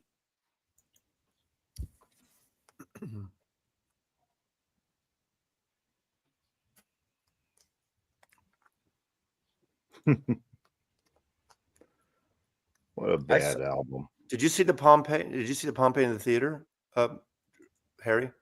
No, I just God, it was so good. Are they putting that? Are they putting that out on streaming? I have a DVD, the original DVD. It's on Blu-ray, but it'll probably stream. Led Zeppelin. I mean, it'll probably stream eventually. Hello, David. There's so many. What? No. Go say something. Everyone just let's have a moment of silence right now. Hey, I've got a dual turntable that was given to me that I'm thinking. Yeah, but you don't want it anymore. I'll take it. I need model? A turntable. What model is it? 1610 or something. I've got a 1229 over there. I have a CS 5000. Hold on. Here's someone who can laven up the stream right now. Yes, that's exactly what I'm here to do. I haven't said this publicly, but I'm very anti-tank top. So go with Sorry, I just got white back from beaters. Yeah. Well, it's already hot out. I don't feel a tank top helps. It was you in the 90s here yesterday. I heard Michael had the bottle bus service. The what? Oh yeah. I hung out with Joey on his tour bus. They opened a bottle of wine on a bus on a rock. Oh, how was that show? How was the show? It was good. It was really good. I'm surprised they played Colorado Springs, just because they're doing mostly major cities, and they started in Colorado Springs. And then think of it as a warm up, like opening, doing a Broadway show in Akron, and then, Yeah, but no, it was a great show. I really liked their opener too. Lady, I forget the name of the band. It's a Denver-based band, but they had a good opener for that. The guy played a really good pedal steel. Cool. What was I going to talk about? Oh, yeah, it's cool that Mo-Fi is doing that James Brown title, but like, man, the James Brown tapes have been so guarded for so long. I'm hesitant to believe that they were given access to go in with their own equipment. Well, by who? Who has? Is it Sony? Is it Sony? I think most of his stuff is Sony. I'm not sure, and I don't know about that. It was Polydor, but I don't know who owns Polydor now. Yeah, it's weird that so many people have been kept out of that vault for so long, and then Mo-Fi got access. But maybe it's because they weren't taking the tapes out of the studio. Maybe that's it. Yeah, and they have they get some interesting things. So yeah, it's a good question. I'm surprised no one's really done it right. Like this Funkadelic, this ORG thing that's happening, OG or whatever. Yeah. Yeah, it's yeah, I hope they do more titles though. I don't know. I'll probably buy that one. I haven't bought a Mo-Fi in a long time. Me either. But you know what I'm supposed to get in the mail today, and I had it pre-ordered for like 2 years, is the new 45 Close to the Edge. Oh, really? Yeah. That is shipping now. 2 years it's been on. Yeah, I pre-ordered it when they announced it in the summer of 23. Wow. It's awesome. Everyone's gone very quiet. I'm counting the minutes until this show is over so that I can go back to my Prima Luna Evo 300 preamp. I haven't had a good preamp in years. You know, Jim, I think I mentioned this to you. Wasn't I the person that told you about this? The Prima Luna? Well, I know you've known about Prima Luna, but I was talking with you, I think, when I was visiting LA about I was interested in maybe buying an Evo 400. Yeah, you mentioned to me, I said I was going to work it, but I had one in here once before and my kid snagged it. Just took it off to college. And it sounded good. I'll tell you this. I feel, based on Jim helping me get my Prima Luna amp, that has changed everything. I really feel like I don't need to do anything else to change my setup. Oh God, you do. Yeah, no, they're turntable. They're very high quality. It's very interesting. I would love the chance to review one because it's a very different design philosophy than my preamp, the Backert. The Prima Luna is really all into like the tube rectification and like the huge heat sinks. Like a very heavy product. I mean, the Backert is built very well, but it's definitely the way it uses a different design of power supply, and it uses far less tubes, and it's solid state rectified, and it's probably a little less tubey than the Prima Luna, is my guess. Can I respond to one of your illustrious commenters? I understand what David is saying about. He says Aretha onslaught of these 10 was over the top, in my opinion. I understand that, but I will say I think Aretha may be the number one most important, if not biggest selling artist on Atlantic Records. Well, here's my feeling about Aretha. I'm not a big Aretha person. I don't think I own. Can I talk, Harry? I think you know what? I need a shock collar for Harry. All I'm gonna say is I have one Aretha record. It's that live album she did at the church, right? Young, Gifted, and Not. Yeah, no, that's really good. And it's a Rhino.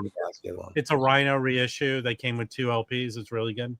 It's a double album. But I feel like we are so caught up in the minutia of bands that people want that if anyone outside of this world of that collects vinyl and wants audiophile reissues, Aretha gives Chad the best chance to reach a mainstream audience. Yeah. You know, and think about my opinion. 75 titles, and only 4 of them, I think, are Aretha. And she's one of the most important artists on that catalog. So if you just take 4 records, Led Zeppelin, of course, but they're not allowing that. They're not. Well, also you gotta remember, especially if you look back at Chad's first reissues and the stuff that Chad has always been passionate about putting out, it's always been R&B and blues. Exactly. R&B and blues is his bread and butter. So of course he's going to dig into that side of the catalog. But I mean, that's why he did Otis Redding. That's why he did all those Roberta Flack, all that stuff. Yeah, David is right about the CEO at Atlantic wanted it big time. It just took a longer time for them to get the estate of Aretha to approve it. So when they did the announcement a year ago, a year and a half, whenever the series started, they didn't have the approval, and it took all this time. So, otherwise they would have peppered them through the whole release schedule. I don't even know how many have they shipped so far of the 75. I have no idea.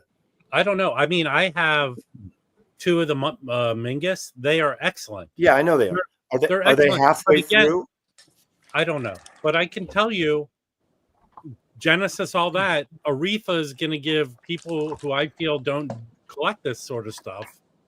It gives them a way of getting in. Bring them in. Bring them in. Yeah, I only bought one. I only bought Boz Scaggs, the debut, and it's as excellent as is. I don't know if it's far better than the 45, Mazzy. The Boz Scaggs. I bought a few of them. They're all 45. I'm not buying any of the 45. Crosby, Stills, and Nash. I think I bought Mingus the Clown. I heard Deja Vu is excellent. Yeah, I need to get the new Deja. I have so many freaking copies of Deja Vu, though. Yeah. This record. Yeah, I would buy a $159. hi-fi, Rhino Hi-Fi Deja Vu, because it would be 33. I would check Well, that. there is a great 33 of Deja Vu out there. I have, yeah. Yeah, it's the one with the hardbound book. That one sounds I really have that. good. It does. I have it. But I I will will What do you say, mean the one with the hardbound book? What are you talking about? I have it. It's excellent. It's a 33. I sold for my friend the classic records version of Deja Vu. Are you talking about the box set? He's going to show. I'm talking about this version that came out a couple years ago. That has the so it's the book and it has the record and the CDs in it. Oh, yeah. Okay. This it's like $75. It's still in print. It's the remastering. Chris Bellman did this. So far, of all the 45 or 33. 33. Of all the Deja Vu versions I've heard, this is the best that I've heard so far. I'm And always 45. I don't have the classic, but I have the MoFi. Because it's And done I have like an this. original. It's done like this. Yes. It's done like the Lou Reed. And it's But done the- like This and also the Lou Reed- replacements. They did it like the replacements reissues of Tim. This and- Lou Reed though is 45 RPM. But you know what? Atlantic 75 that came out recently, or at least that I got recently, that does sound like $1 million is CSM. This sounds so freaking good. It's got Dark Star or Yeah, Dark. that's a great album too. Yeah. There's 2 different covers for that. 2 different photos. Of the boat, yeah. I This just is I their was last shocked because great I record. I prefer I like them with Neil Young, and Deja Vu has always been like my go-to album by them. But man, I listen to this and it's great. It's really The good. harmonies are really good on that. Winchester Cathedral. What a great song. I know some of you hate 45s, but this is definitely worth picking up. You know, the problem is they didn't have enough life preservers, so Neil couldn't take the boat ride. Man, your shtick is good today. Well, we could go back to Harry's. Well, look at the ones look at the stuff that came in the box set though. Well, wait, what is that from, Harry? This is from the Deja Vu box set. They reissued that individually on Record Store Day. Oh, When did that box set come out? About the same time this one came out with the CDs. Yeah, I don't have the box set, but I got the alternate Record Store Day one of the single. How is that? Excellent. Excellent. I have an OG. Here's my stance. I have an OG copy of that Deja Vu. Excellent. Excellent. well, actually, if you're looking at OG copies of Deja Vu, the best sounding older press that you can get really, really cheap is actually not the original. The 1970, I think it's 77 or 78. The late 70s repress on Atlantic with a slightly different cover shade actually sounds better than the original pressing. Yeah, the originals weren't that great, and they were kind of noisy, unfortunately. Yeah, so the 77, which I think I have a copy up there, that was the first. What kind I of had an original? what kind of jacket? I does think it I have? have it. It doesn't have like Yeah, a. Like, Harry is the best spokesmodel, I think, on the stream. He's the Vanna White of the. Can you wax. flip? Hey, Harry, can you flip an A, please? You know, luckiest photographer ever, I think, has got to be Henry Diltz. Why is he And like? he was there for everything. Yeah. Do you have it, Michael? No, it's in storage. But if you go on Discog, I mean, I can send you the Discogs. Can you? So, what kind of cover does the 77 have? Is it? It's a slightly different shade, but it also has a different.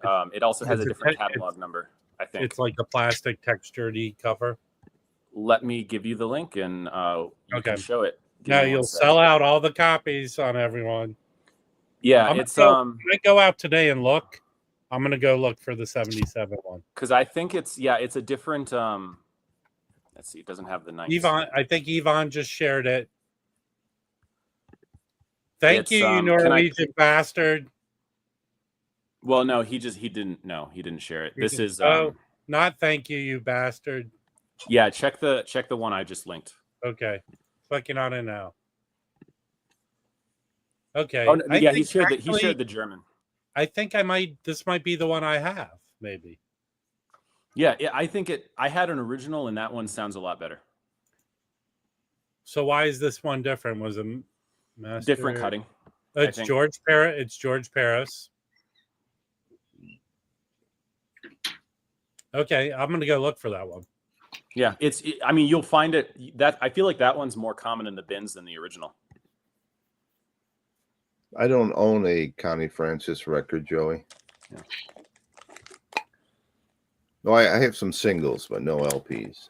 Hey, does anyone want to see photos of the new listening room? Yes. Yeah.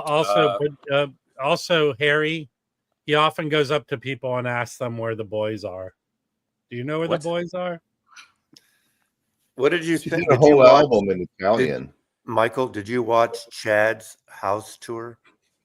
A little bit of it. Yeah, those speakers, the Avalons. Coleman had those exact speakers. Oh, I didn't know that. Yeah, I could have bought them. Your pictures yet? Me, Scotty. I'm sorry. texting them to you right now. This whole thing. So I don't have to hold my phone up to the computer screen.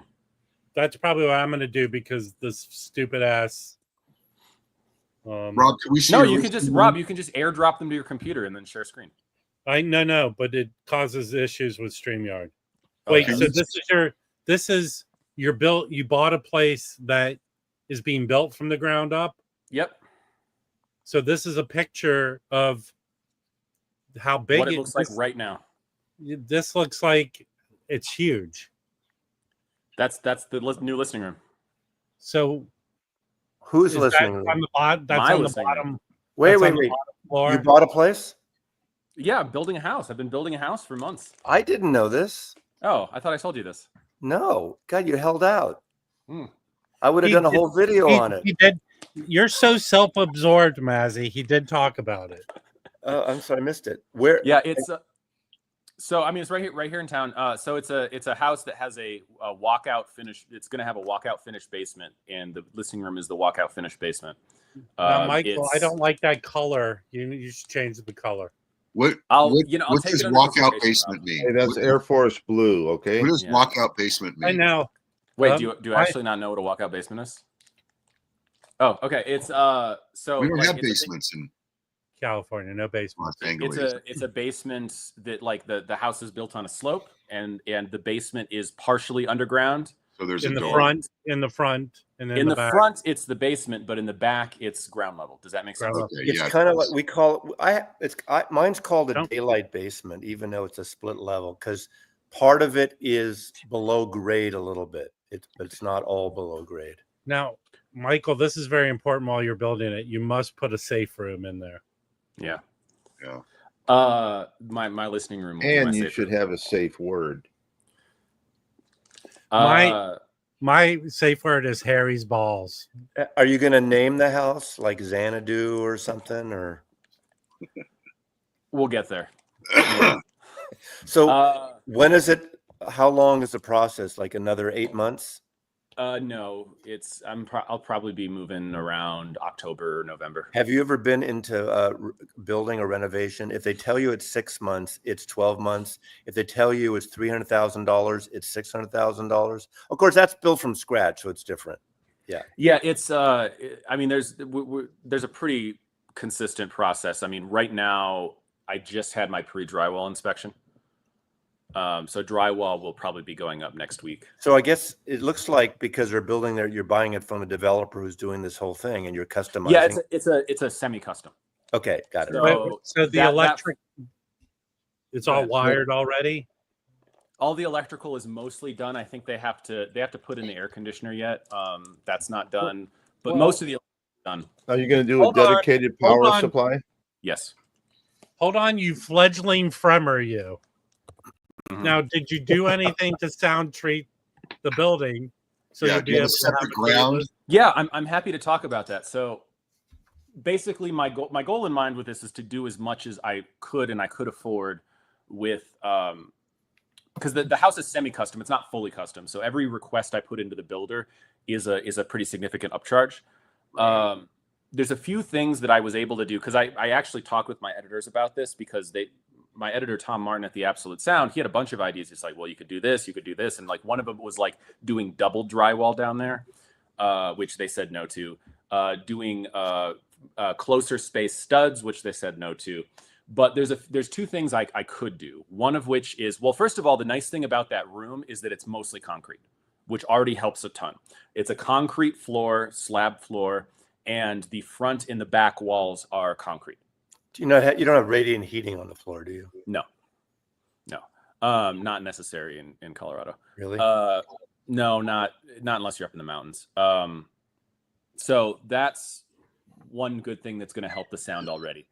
The two things I was able to upgrade out of the standard was I got thicker drywall. So the normal drywall they use is 1/2 inch drywall.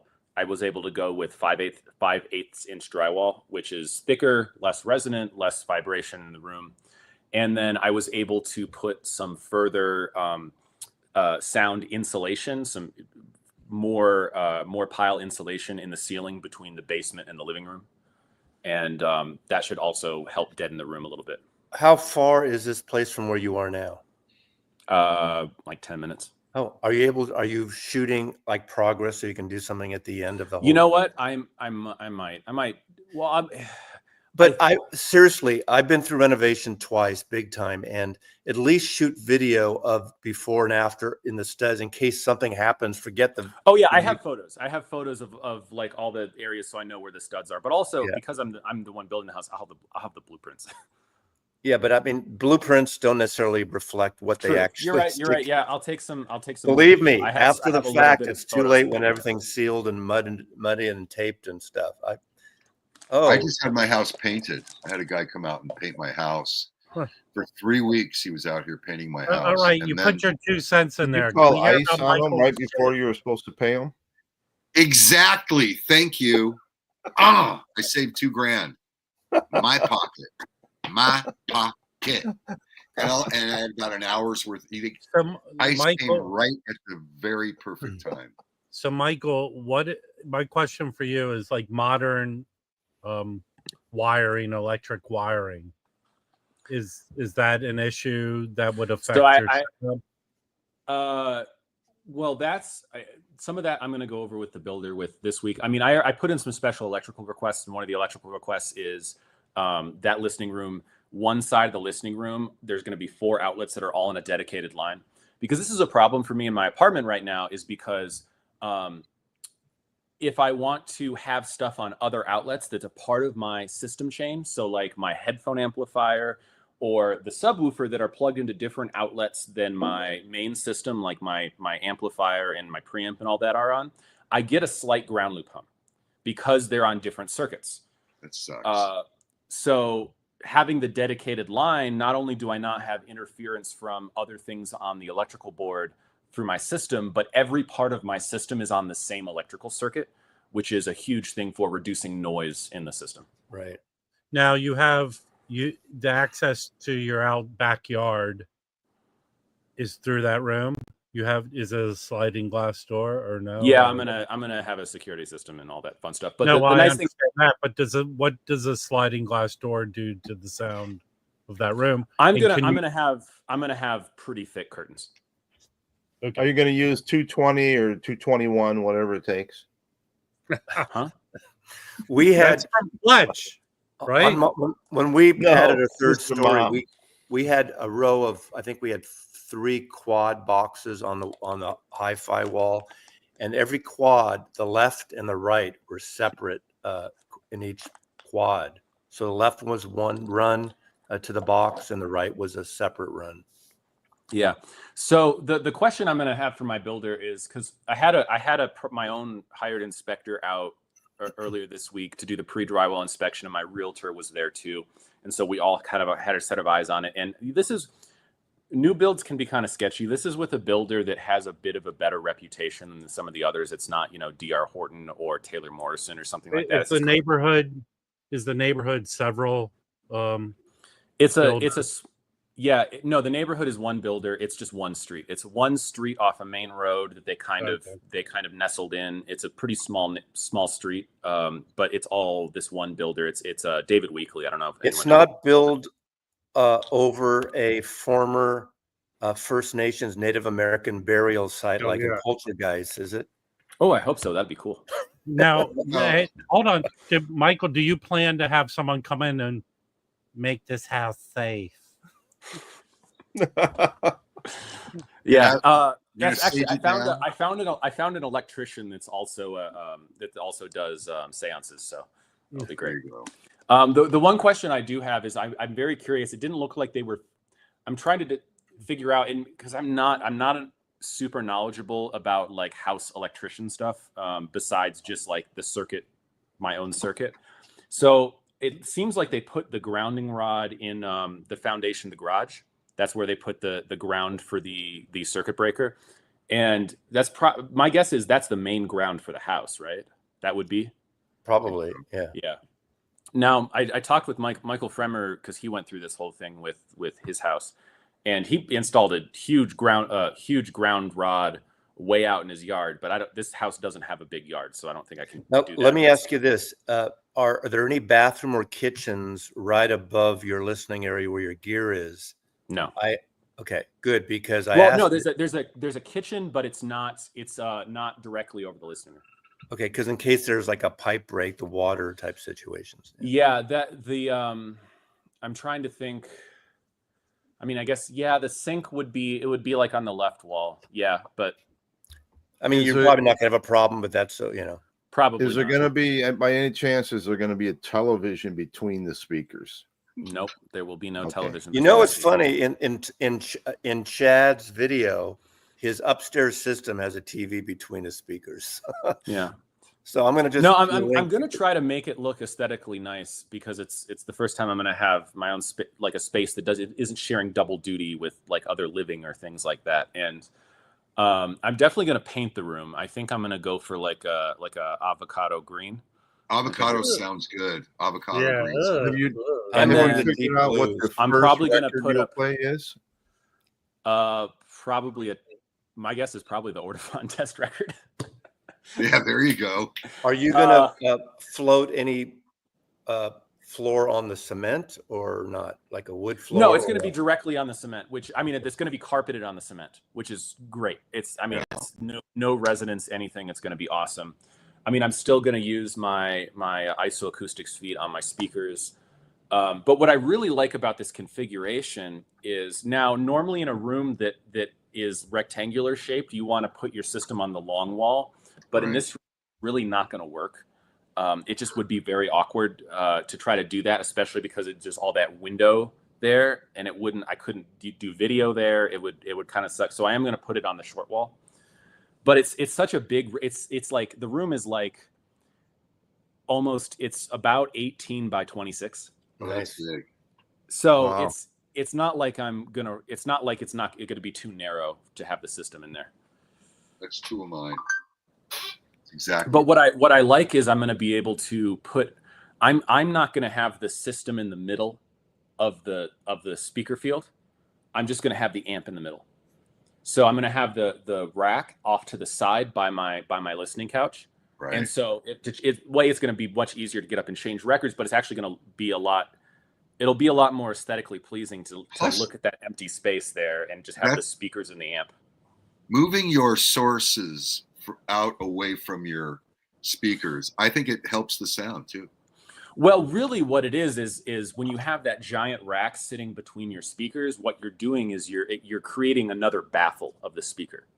But also I have so much such a bass trap back there. It's just so much shit going on right at the where my turntable is. When I move my turntable away, it sounds better. But I went out and bought a fancy isolation rack that really sounds good. Oh, what'd you get? Townsend isolation. Oh, yeah. Okay. We got it from Dan. Now, is that how's he doing, by the way? He's okay. Good. I'm glad to hear it. Is that just a turntable platform? Or is that a whole rack? No, it's just a turntable platform, 4 feet and a metal. Okay. It allows him because Jim wears lifts in his shoes, so now he can be on level. I use those are my lifts. Yeah, I don't know. I've got my table has isoacoustics feet on it, and it's got that solid aluminum platform. It basically has its own isolation base in it. So I'm like, do I really need to put it on another? What rack are you using? Well, my rack is the VTI, the one that you bought. Right. I told you about. Right. But my turntable, the Pure Fidelity, the way it's constructed, the MDF plinth sits inside a solid aluminum base, and that aluminum base sits on isoacoustics feet. So it's And already.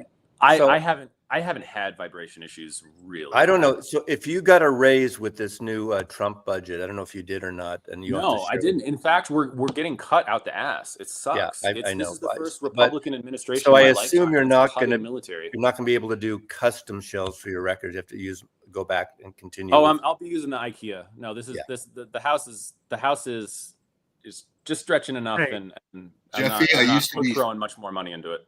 I used to be 5'6.5", but I shrunk. Listen, Marcus, this Dan guy is 5,000 years old. He's a nice guy, but he's a dealer. Jim's always close with the dealers. He's a distributor. He distributes EAR, Townsend. So should we put on a calendar the opening party yet? Yeah, well, I will happily invite you all when it's a real room. I should film some stuff for the channel. I didn't want to get ahead of myself. But can I rant for a second about something? Yeah, this is why I'm here. Make them big. Make them big. So everything that's been going on, like I know we've all been following the federal government, like a lot of federal service cuts that have been happening over the last couple of months. Has anyone followed like what's been happening with the military with those? No, I'm the military, but go ahead. It's different for every service academy. The Air Force Academy is laying off like 10% of its civilian workers. No, I mean they're laying off 10% of their workers, period, but they're cutting all the civilians. So all of the like 1/3 of the civilian faculty at the school are going away. We don't need no education anymore in America. Yeah, the school is worried about that it's going to lose its accreditation. And they want to fill those roles with active duty service members, which I understand. But first of all, not every captain or major is going to have the teaching experience to be able to do those classes at a high level. There's a reason why it was always a mix of civilian and military. My position is not in jeopardy. That's because I'm active duty. However, it's screwing over our units. We just lost. So our unit, we are under USAFA. We have 2 civilians in our unit. We have a secretary who is this wonderful lady who does so much for us and has been with the unit for like 12 years. And then we have a ops coordinator that coordinates our tours with the public and things like that works with our ops department. And we just found out they're both laid off and their slots are going away. Miss Lee has been working in the federal government for like 20 years. And she's the sweetest lady and she does so much for us. And it was just an unceremonious, sorry, your job's gone. Yeah, Rob's probably happy we're 1 minute to 9 because we could go on about this for You're hours. right, Patrick. I saved clown, you get a circus. I'm not going to comment on the partisan nature of this, but I just don't understand this idea of we want to strengthen our military, and here we are weakening our military, weakening all the people that support our military, weakening the people that teach our future leaders of our military. In my opinion, it boils down to one issue. All these decisions that they're making is based on no real plan. I wouldn't disagree. There's no one standing there crunching the numbers and figuring out like one thing I always said the way I think and why I was good at my previous job was I had results oriented thinking. If I make this decision, what is going to be the result of it? None of that's going on in our government right now. So that's and half of these people are ex-military themselves. Most of the people that are employed in these positions were career military that now are passing that knowledge on to the next generation. The other person we lost is a retired chief. The retired chief of the Air Force, not chief of the Air Force, but a chief in the Air Force. And they just said no. It makes everything feel a little pointless because it's just like everything related to us trying to accomplish our mission and do our job is getting worse. Well, hopefully it will take the results of this stupidity to make people go back to a more logical way of things being done. Midterms. Cutting meteorologists, cutting FEMA, cutting these things like, Texas, this Texas flood is only one example. This is going to magnify. Well, I think the Northeast is having similar issues now. Yeah. But what's kind of awesome about Texas is, the cool thing about Texas is, whenever there's not whenever, but the last two big emergencies like Uvalde and this, what they do is they just sit around for an hour and a half or a few hours before they do anything. And then they slowly start to take action. Well, the problem is with now the way they, it was proven, FEMA and those type of things, they have to act like that. And if you have to wait till you get the phone call, go through things of approvals during an emergency, delays happen. That's what happened in this situation. A delay, you can't wait for delays when it's an immediate emergency. So that was a mistake? It wasn't a mistake. It was the way the new foundation of FEMA works now. Less people, more approvals. If you don't get a call back right away, you wait. That happened. That's not fake news shit. Anyway, the Prima Luna preamp has changed my life, and I'm so thrilled. So, all right. Michael, congratulations on your house. It looks really cool. Yeah. Thanks. Yeah, I should make a video soon. Yeah, I'll do that on Friday. Yeah, you can. I mean, I don't know. I don't want to like tease it out too far in advance. Well, you could shoot this stuff now and wait 3 months. Yeah, put it all together. People like those kind of time lapse type of progress. Yeah, I definitely. One thing I'd love to do is I'd have to figure out if my camera can take the constant AC power, because I'd love to do a time lapse of setting up the system. Right. Well, you know that guy. Do you watch that channel? I forgot his name. He has the audio shack he built from scratch. He's a bald guy with he's an audio guy. He's very Mazzy, you gotta narrow it down more than that. You really should learn people's names, Mazzy. I don't know the name. Oh, are you talking about Steve Huff? Is that his name? I don't even know his name. He was a photographer? Hi-Fi Huff. I don't know. I'll tell you who can work on shit and who can build stuff is this guy, Steve Park. That guy can take it. This guy? Yeah. He's got a video. You're affected by not Steve Huff. Not Steve Huff. No, Steve Park can build things. Where are you flooding at? Where's the floods for you? He's in Utah, I think. Anyway, that guy can build things. Our Steve Park. I really think, Michael, I know you don't have a lot of free time, but you should have got some sponsorships involved with this. It would have been cool if people came in, like if you pitched an idea to the Absolute Sound or whatever that place you do stuff for. Well, I may see if what I really want to do is they're not gonna like the builder won't install the stuff I give them. They're gonna install their standard stuff, and then I can replace it if I want to. One of the things I really want to do is get the Audio Quest power outlets for that dedicated line. I mean, they're ridiculous. They're like it's like $150 an outlet, but they use all silver. Is that like hospital grade plug type thing? Well, it's a hospital grade plug, but it's also pretty much every connection in it is silver. And it's expensive for what it is, but you only need like 4 of those or something. Well, really, I'll only need 2. 2, okay. So. Well, yeah, you can call it snake oil, but have you used it? Have you tried it? I mean, silver. Well, first, actually, no, fuck that. Silver is a better connector than copper. Like, I don't know what you're like. Scientifically, that is true. So I don't know why you're saying a silver connection. Silver plated or silver? Well, the wiring would be silver on it, solid silver. Then what kind of pipes are the best pipes? What kind of pipes?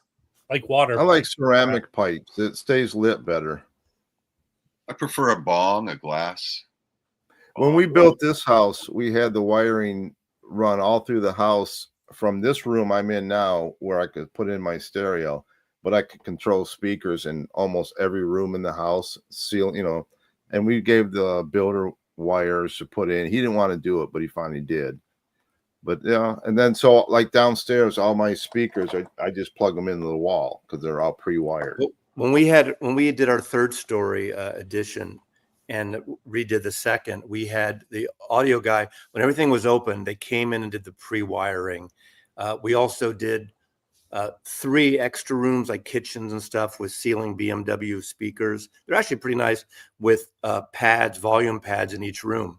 So if I wanted to have stuff in each room, I could have music playing. We did that, but then we never used them. We used it all the time because there was 2 floors, and it would go in the bedroom, it would go in the kitchen and the living room and the main room upstairs. It was great at the time. I mean, older technology, we ran in all the latest this is before Wi-Fi was really like a big thing. So we ran this, I forgot it was Cat 5, whatever the best cable of the time. Yeah. For all internet things in every room, with like 2 walls has a whole thing at the time. That's another upgrade I did. We had a 400 amp. We had a 400 amp service because of Michelle's photo and light and film studio stuff downstairs. So we had a commercial service in there, like major. Like most houses have 150 to 200 amps, and this was 400 amps. So it was pretty beefy. And how did that sound? It's going to be nice having. Sounded good for what we had. Amazing. We had bamboo floors. We had radiant heating in the floors. It was like primo, but we owned it for 20 years after that, 18 years. Okay, I gotta say goodbye, everybody. Yeah, I got stuff I gotta do. Good riddance, Harry. Harry. And on that note, we'll end the stream. Thank you for coming, Michael, and everyone else. Bye. All right. See Have a everyone. good day. Bye.